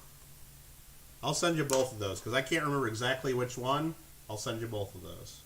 Absolutely. Alright, let's get these out of the way. And I think that's it. I mean, that's it. We looked through those. We just looked through those. And we looked through those. Put those in the dump bin. And that's it. That's it. That's all she wrote. And let me ask you a question, Marmello. Do you want either of these right here? Because I got a couple others that I just saved. And since I know I'm sending you some stuff, these are the other ones I saved from the hunt. This is it. I got a couple really nice 1980s because I saved those because that's my birth year. A really nice 1981 that I just couldn't throw away. And then a nice 76 and a 76D bicentennial. So those are the only other ones I have left from the hunt that I'm saving. Other than some NIFCs that I set aside, I guess. So it's a 1980P and a 1980D. I think it's a P and a D. Yeah. And then the 81 is a really nice 81 Denver. So if you want either of those, Marmello, they're for you. Otherwise, I might probably just throw them back in the bin and deposit them because they're really not worth much. Could always do some OJ game, 100% OJ. I don't know about that. And look at that. Just doing that hunt made my microscope stand so dirty in that spot just for all them halves. Probably made my fingers kind of black too, but so I don't think we cleaning that for sure. Here, like I'll show the whole bottom of the stand. It just gets a big dirty spot right there where we were looking at the halves. Got to clean that up. Some people I know on their streams never ever clean their microscope stuff, and it's just You want the 80 Denver? Okay. Very good. All right, so we should do a giveaway. And it should be something fun because we just looked at a whole bunch of halves and you guys suffered through it with me. We'll put these other fines over to the side. I don't know what I'll do with them. Probably nothing. Probably just deposit them. That's that. We should do something a little more fun. We had a Susan B. Anthony. Marmello, do you got a Susan B. Anthony? Because I'll send you that. We found a Susan B. Anthony. That's a 1979S. I know he's in New Zealand. That's why I'm offering to give these to him. And he bought a bunch of stuff for me too. So 1979S Susan B. Anthony. If you want that, I'll throw that in, Marmello. If you don't want it, I won't. But how about for a giveaway, we'll just give away a walker. You know, we gave away a Benji yesterday, is what you guys referred to him as. It's really a Franklin $50 is what we gave away. But how about a 1945? And that is from Philadelphia. No mint mark. Let's zoom out so we can see the whole coin. We have this thing so focused in, looking for varieties. Let's zoom back out, refocus the scope. Oh, we can see most of the coin. How about that? Lady Liberty. Lady Liberty. So if anybody wants this, all you got to do is enter the giveaway. And to do the giveaway, Marmello says, yup, sure. Okay. SBA. And you'll get a Fall Guys sticker too, because I know you were asking about the Fall Guys sticker, and you gave me a list of other stickers you wanted, and I'll give you all those, Marmello, of course. Kittle, check the OG chat later. I will do that, Nubs. I will do that. Thank you. Robert says, what's up? What's up is we're going to be doing a giveaway like right about meow. Right about meow. And what we're giving away is right under the microscope right there. It is the 1945 Walking Liberty $50. So do you just put the white scope base plate on top of the metal when it comes with the adjustable base? Yes. And the reason, like, I know some people mount theirs to it or screw it down or don't even use it at all. So like right now, this is what I have, and I just have it sitting right on the metal base plate. Now this is way bigger than a metal base plate, so if you don't line it up right, it's tipsy and it moves around. But I like to do it this way because I can then, when I have the microscope zoomed down, instead of moving the coin around with my fingers trying to get that under the scope, I can grab the edge of this plate and just move this, and it moves the coin around. Nope, that's someone calling about taxes already. Nope, can't do taxes right now. I'm on the middle of a live stream. So that's kind of how I do that. And then I can just easily remove this, take it in, and scrub the hell out of this, and I'll have that perfectly clean by the next stream. So now we can set that back where it goes. So yeah, I just like being able to, so yeah, instead of grabbing the coin with my hands, I can just move the plate around and if I need to look at something. Well, especially while it's zoomed way down and then I can't fit my finger under the thing there. So, all right, let me catch up on chat here. Kittle checks OD, do I put the scope? Oh yeah, OG, sweet, Marmello, meow, Walker. Thought about trimming mine the fit. Yeah, I probably could trim it down to make it fit, sure. But I got the room on my desk in the spot where I got it, so I just left it alone. And I figured if I tried cutting it and trimming it, I might just break the whole thing altogether. Making Mims dizzy. Yeah, probably. All right, so basically all I got to do is all you got to do for the giveaway, if you want to win that Walker, is the next word I type. And now that I said giveaway, we went from like 20-some viewers, we got up to 33 now. So we'll probably be 35 by the time I roll the dice. That's cool. Tell your friends. Tell everybody coming here. Make sure they're liked and subscribed too while they're here. Next word I type in the chat, all you got to do is type it one time. One time only. Spelling counts. No duplicate entries. No retracting comments. Spelling counts. Take your time. Every single person will have an equal chance of winning. Equal Equal chance of winning. He says sorry for the Santa he posted in the Discord when he was actually pointing to the Earl Grey tea, and then something about Santa on there, and then I think somebody was asking him if he was looking to buy that, and you said something about buy a sell a trade. I think he was just pointing to his Earl Grey tea. Or maybe he was making a comment how he keeps saying having Santas out on January 25th or whatever it is a little bit sus, and Christmas has been over for a month now. Maybe that's what it is. But anyway, next word I type in the chat, hopefully to everybody, now that, and believe me, I'm stalling like this because I know some people have lag, and I'm letting everybody catch up so everybody has a good chance. Next thing I type in, all you got to do is type one time. That's it. Good luck, everybody. And remember, only if you want to win this $50, the 1945 Walker. If you don't want to win, then do not enter. Give everybody else that much extra of a chance to win, please. So I'm going to write down, this is for the 1945 Walker. And I'm going to write down Randy wins. Nope, Randy didn't win yet. He's won a lot of my giveaways recently. He's won a lot of them recently. But he hasn't won this one yet.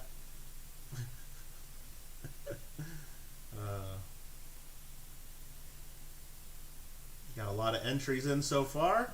Might have to get out them 100-sided dies. Everybody's waking up. Now it's up to 34 in the chat. The Discord messages have gone out. The Facebook notifications, the Instagram tweets, and everybody's been saying Kittle's doing a giveaway. Get over there. Get over there right now. Just once. Robert, just once. All right. We're going to keep going. One guess per person, no retracting, spelling counts. Them's the rules. Let's see how many entries we have. And this is going to be difficult now because I'm going to have to make my rule and stick to it. 1, 2, 3, 4, 5, 6, 7, 8, 9, 10. Up to there. 11, 12, 13, 14, 15, 16. Wait, 10, 11, 12, 13, 14, 15, 16, 17. To there. 18, 19, 20, 21, 22, 23. 24, 25, 26. Looks like we got somewhere around 26, 27 entries. And you know what? You guys have had enough time. Stop. That's it. So what I got to do now is I got to get out the 100-sided dies. There's the 10 spot. Now that's my 12-sided die. And there's the 1 spot. These have all the different combinations of the 10 spot. These have the 1 spot. So if that was the answer right there, that would have been a 007. That's 7. If this is the answer, that would be 16. You guys can all see that clearly. Everyone that typed in the word half one time and spelled it correctly and one time only and didn't retract any comments has an equal shot to win, because anything that we roll less than 30 will count and check. Higher than 30 we'll roll again. And we just rolled a 29, and I'm pretty sure that's not going to be a winner. Let me just scroll through. I don't think we had 29 entries. 1, 2, 3, 4, 5, 6, 7, 8, 9, 10. 11, 12, 13, 14, 15, 16, 17, 18, 19, 20, 1, 2, 3, 4, 5, 6. We only had 26, and that included a duplicate entry, so anything less than 26 we'll check. That was 75. That was 38. 003. Third person that on my screen wins it. 003. JW, I think you were 002, but let's verify. Let's go full screen here. Canon, that thing there is the view. Yeah, we're watching that. Right up here, half. Just W is first. JW is second. And Christopher Sherman was the third person to say it on my screen. Now, did Christopher follow the rules? Did he only enter once? Let's see.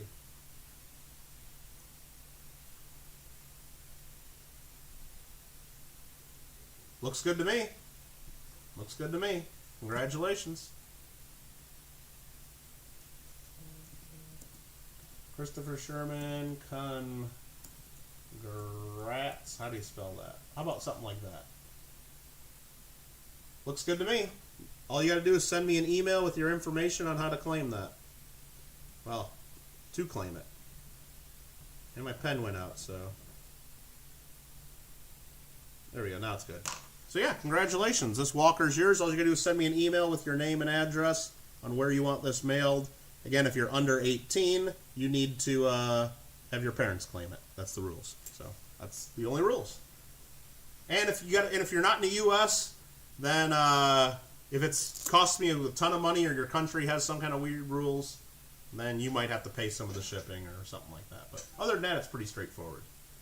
So, other than that, let's review our finds for the day. Okay, put that away. Put this away for Christopher.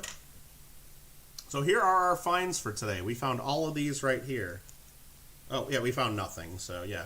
Anyway, that's part of the deal when you're trying to search for varieties. We just really didn't find anything, so I would apologize that we didn't find anything, but I'm really not going to apologize because that's just the way variety hunting goes sometimes. Sometimes you get lucky, like when we searched the $50 on the silver search that we did all those 1964 BU rolls. We found these. We found 6 of these. And just if you guys missed this, we'll show that variety again just because it's fun and you guys haven't seen any varieties today. We found 6 of these in that stream, and I'll send them off to get graded at some point. We'll go full screen just so you can see what a variety looks like, so you know this microscope and camera does actually work. Look at, you see the doubling at the top of the W of we real clearly. The top of the U and the side of the U of trust. I mean, there's doubling here. That's a doubled die right there. And that's not even the best lighting or best angle of it, but so we found 6 of those in that stream, and we'll send those in because they're nice uncirculated examples. So yeah, it works. That's what it looks like. So we did find those that time, and I got them ready to go in flips, ready to go get graded. Quick wrap up. Yeah, that was a quick wrap up, wasn't it? Right there in pen. That's perfect, Christopher. That's perfect. Just send me the email, and we'll get it out to you. Might not get it out tomorrow or today or even this week, but it sometimes takes me a while. So read Discord now, Marmello says. You know what? I can do that. Exclamation point Discord. If everybody wants to go on the Discord, JW Coins and Hobbies. It's like a big chat room. It's actually a big series of chat rooms. There's multiple chat rooms, different topics, but it's all the friends you have here on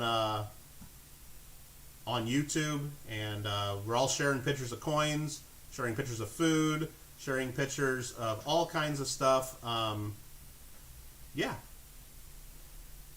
I'll get back to you on that. I think we're probably pretty close there, or if not, we're already there, Marmello. And I'll confirm and I'll look and make sure everything's good. And yeah, I think we're probably there. I haven't been keeping track as this has been going on, but I'll have to see what YouTube sends me. And I think we're probably all right. We're close enough. Come on, we're friends. We're close enough. Probably. But I'll confirm. I'll get back to you later today on that, Marmello.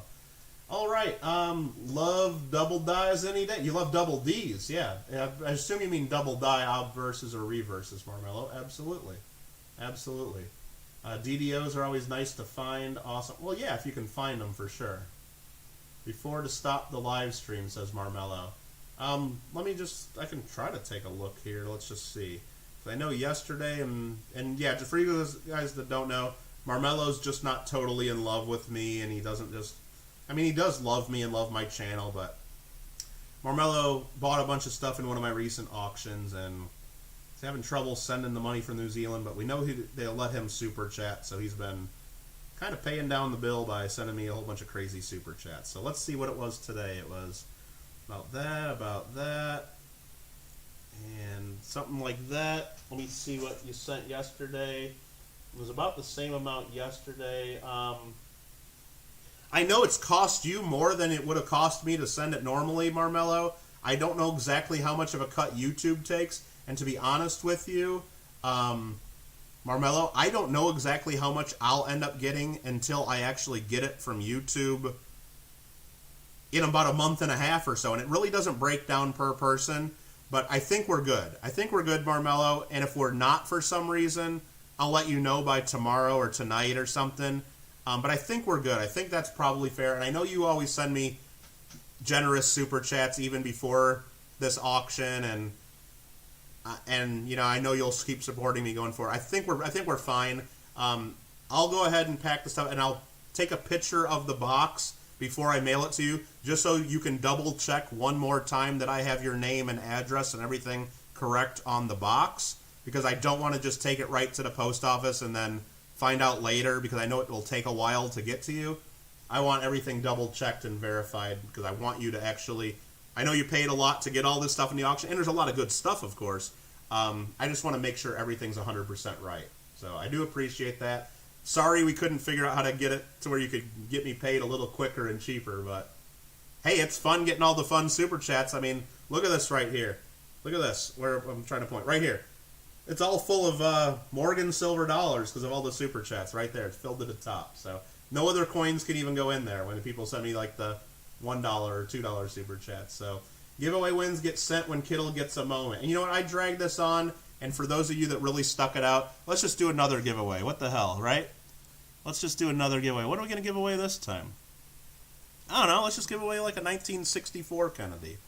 That one's just kind of sitting around, right? And I'm just getting buzzed on my phone left and right here. That was Party Pickle. I still want to read. I want to see if you'll read this live while you're streaming. That's on my phone. I didn't get rid of that. I just got emails for people claiming giveaways already. That's very good. That's very good. Let's see. Nubs is sending me stuff on. Oh gosh, the OG room is just filled with stuff. I can't even read that. Oh, OG Matt sneak peek. Oh, that's awesome, Nubs. That's awesome. Can I show that on the... You want me to show that to people? I don't know if I want to show that. That should be shown on your stream. So those of you guys that watch Nubs Hunts Treasure, I mean, there's usually like a dirty pink towel he streams on, but yeah, usually it's a dirty pink towel, but he's going to have a new coin roll hunting mat coming soon, so... Let's get these double die, quadruple die, whatever the heck those were that we found that day out of the way. Yo, Garrett, we're going to do another giveaway. Frontal look is the best. Oh, boy. We'll do another giveaway. Hey, USS. Kittle's the tax man. Making noises about USPS. Oh, yeah, I've had some that was, it was a sneak peek. Oh, a sneak peek for me. Well, you're the one who mentioned it to me, then you're tagging me. You're tagging me while I'm streaming. I thought that meant you wanted me to show everybody. I didn't show everybody. No, that's for you. That's for you. Hey, you want me to read everything in the super secret OG22 room aloud to everybody right now that's been happening during this whole stream? Here, let me show it. Let me just show it here under the camera. Oh, the screen went dead there. The screen went dead, so nobody gets to see that. All right, let's get on to the giveaway. I've stalled enough. Let's give away this 1964. Is that a Denver? Yeah, that's a Denver. Let's zoom back out. It's not the best one. It's circulated. But if you guys like silver and you like 90% silver, we'll just do a quick giveaway of that. There you go. Kennedy half. Denver mint mark. So if you want to win this, all you got to do is type the next word I type in the chat one time. No retracting, spelling counts, and that's it. That's it. One time per person, only if you want to win it. Next thing I type.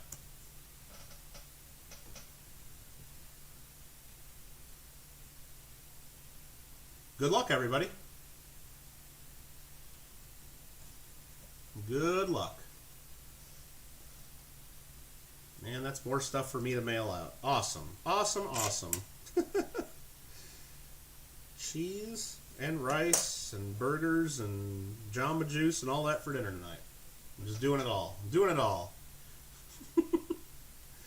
Let's see. Green goes in. Chris is in. Robert, Muscle Shell, Nubs, Bloomer, Robert, JW, Juan, Garrett, Michael, Kevin, Marmello, Ambeth, Steel Wheels, Phillip, Dennis Berry's in here. How you doing, Dennis Berry? Just W. Let's see who else gets in. I guess I should probably start counting these. 1, 2, 3, 4, 5, 6, 7, 8, 9, 10, 11, 12. Kevin speaks. 13, 14, 15, 16, 17, 18, 19, 20.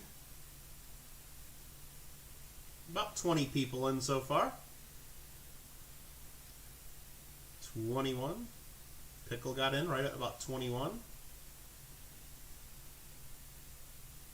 That doesn't mean you're spot number 21, though. If someone misspelled it, we skip that in the count, just so you know. Just so you know, we skip that in the count. And them's the rules. I tell you, you got to type it exactly like I type it. Capital versus small letters doesn't matter. So Gringo putting the small G in, that is still acceptable. JW putting OG in small letters is still acceptable. But spoiler alert, Marmello putting a space between the G and the 22, we'll be skipping that. We'll be skipping that. Sorry, Marmello. You don't have a chance to win this one. We're going to go ahead and type in stop right there. And Craig Durman spelled it wrong anyway. You're going to hit Wendy's 2 for 5? God. I got to go to the post office today, too. And you know while I'm out, you know what I did the last time, guys, before I count this down? I went to Wendy's, and I got 4 for 10 of those things. And I just get spicy chicken sandwiches plain. And I wasn't even hungry. So I did eat one of them because they were like, because it was late at night, and I was just in the area, and I'm like, I got to stop at Wendy's. So I got 4 for 10 of those things.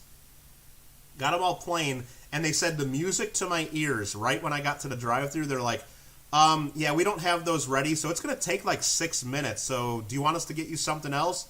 I'm like, no. I'm willing to wait. Thank you. And while I'm waiting, just make sure they're all fresh. I'm not going to eat them right away anyway. Make them burning hot.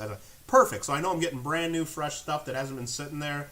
But yeah, I did eat one right when I got home. It was so damn. And then the rest of them I put in the fridge, and that was like lunch for the next couple days. I just like made a spicy chicken in my toaster oven. It was perfect. All right, we got about 25 people entered. There's my 100-sided die. Anything over 25 will count again. 63, 45, 30, 36. This could take forever, except we just rolled a 17. We just rolled a 17. That was a 17. 17.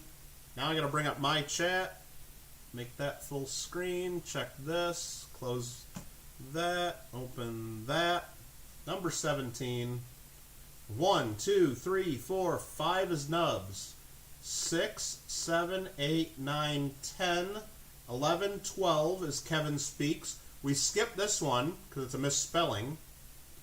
13, 14, 15, 16, 17 is just W. 17 is just W.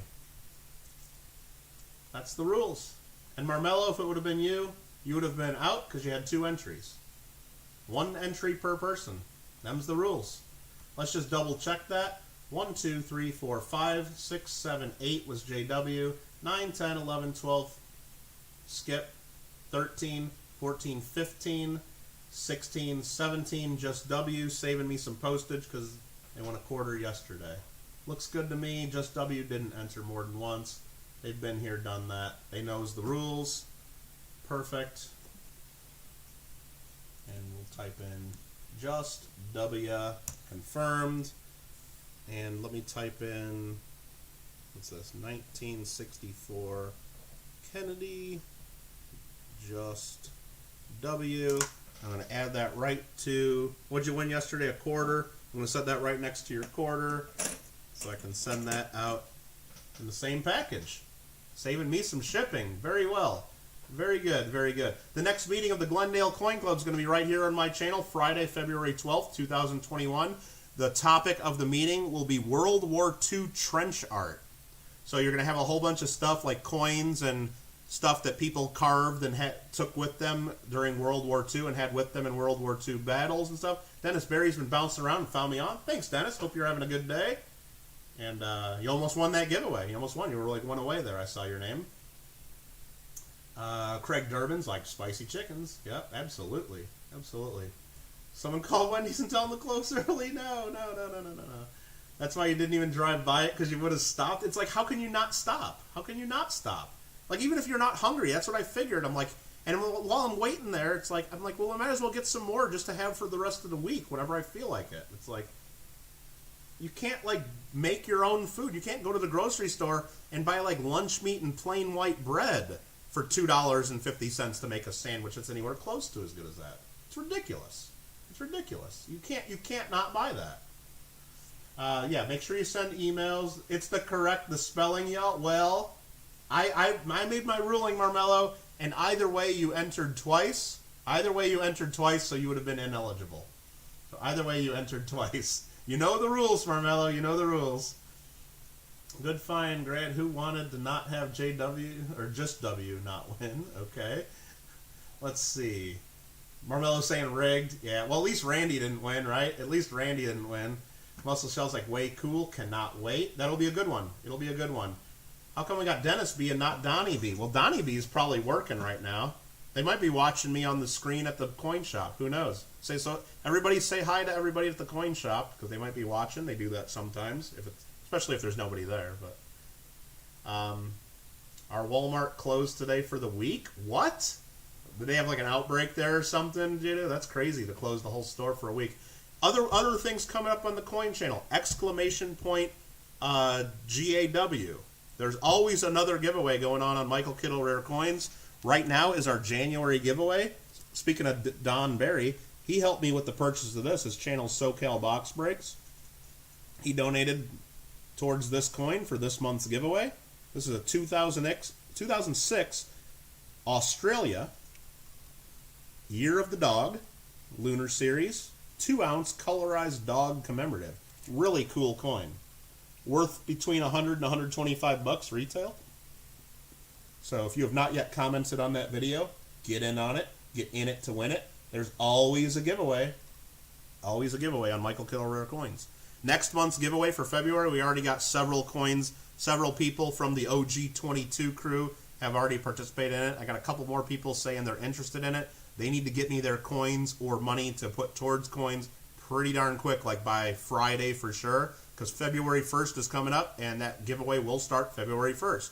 For March, it's not 100% confirmed yet because I haven't been paid for it, but I think the person will come through and we're going to do it, of course. I think it's all set. We might have a couple Carson City Morgans for our March giveaway. Once again, 100% free to everyone who wants to enter. Share it out. We're just trying to give back to the community and help, promote some channels that help me with that. And, of course, get me some more followers. And 100% free to enter.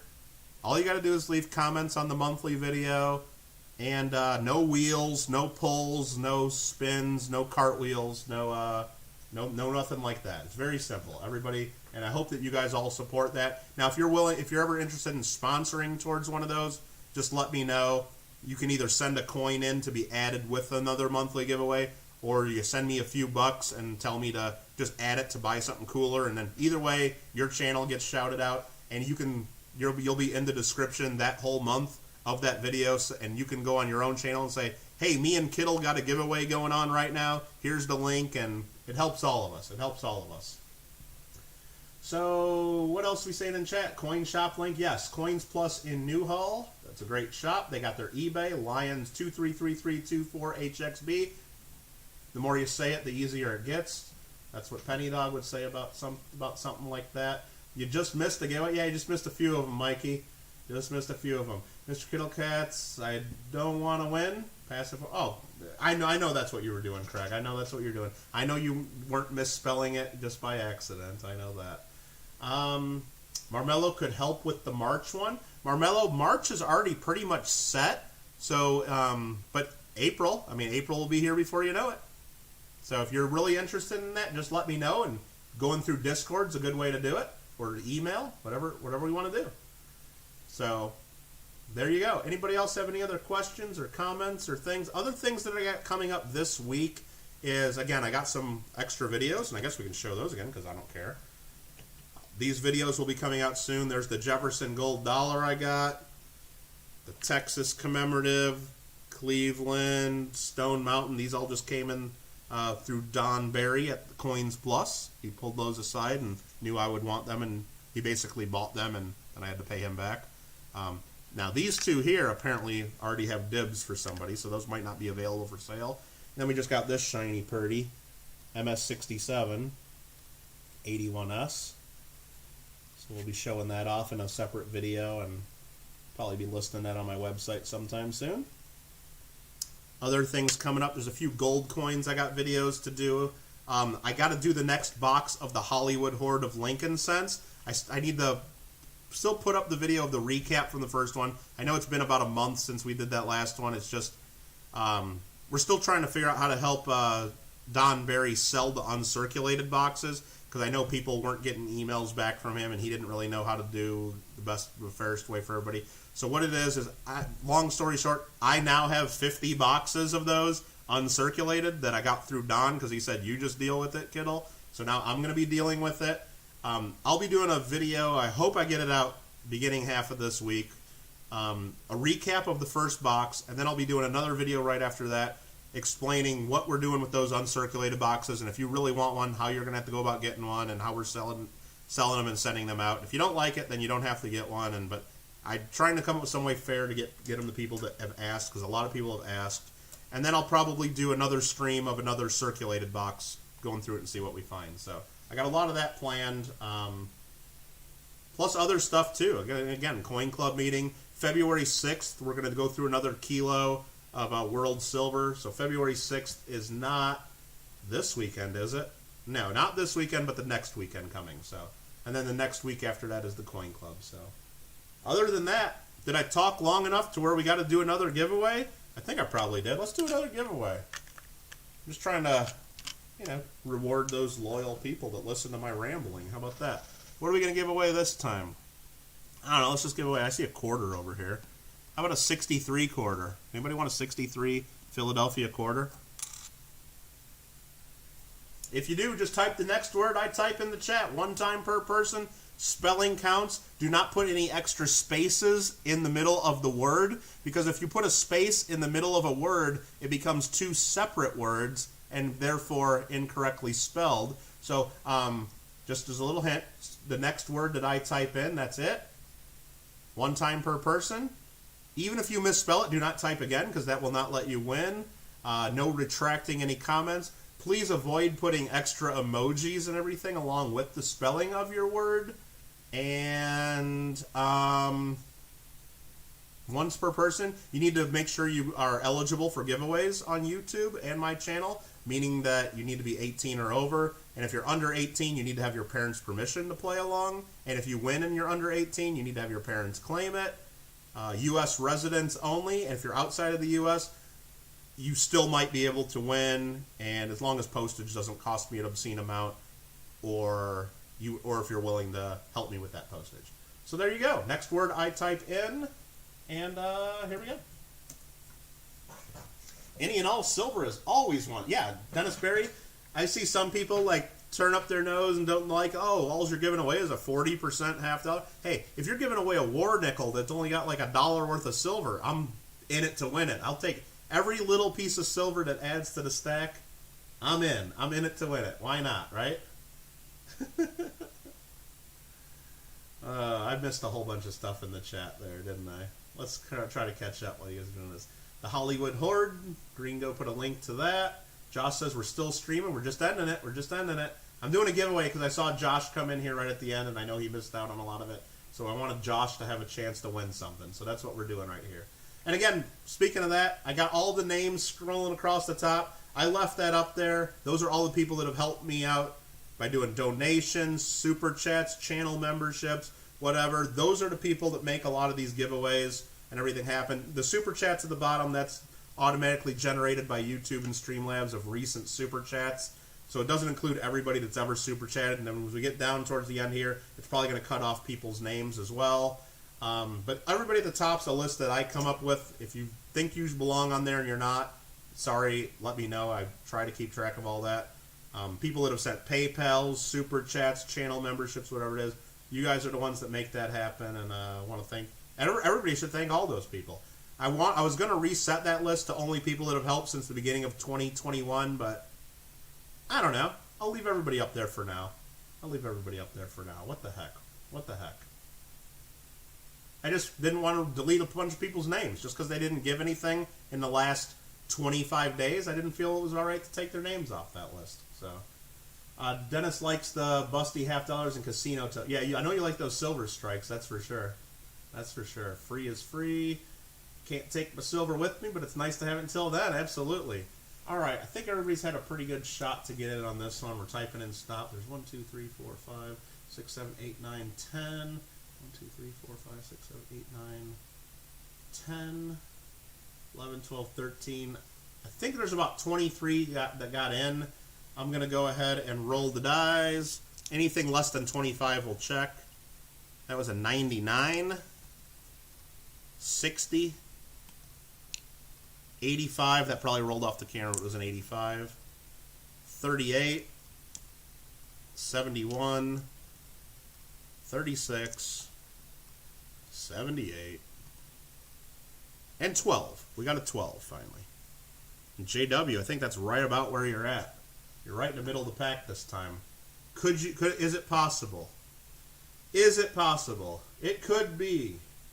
It might be. Let's see. 1, 2, 3. What's that? 1, 2, 3, 4, 5.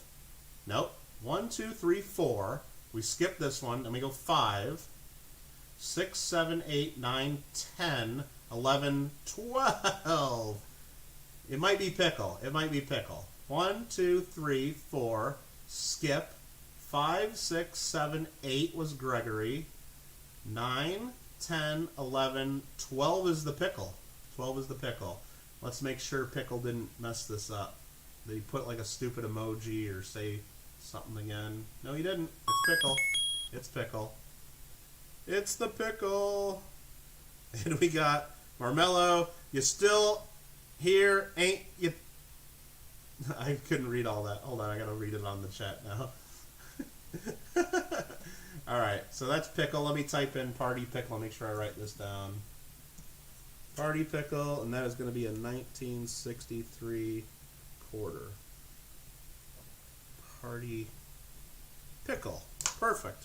And that's that coin right there. Perfect. And let me put that right there. Nice. And that's going to be it. I'm not going to... Let's sim it down now. Let's sim it down. You still here? Ain't you tongue tired? Have some tea already, geez. And you know what? That's a good idea. You know what? The tongue is getting tired. The mouth's a little parched, little dry. I have not been hydrating. Onobushu has not been doing his job that well. I saw him put water in the chat one time, and he hasn't been. I mean, maybe I got to set up a Nightbot command to remind me to drink water. But Marmello, thank you again for the reminder. I don't know if I'm going to go have some tea, but we're going to go have something to drink for sure.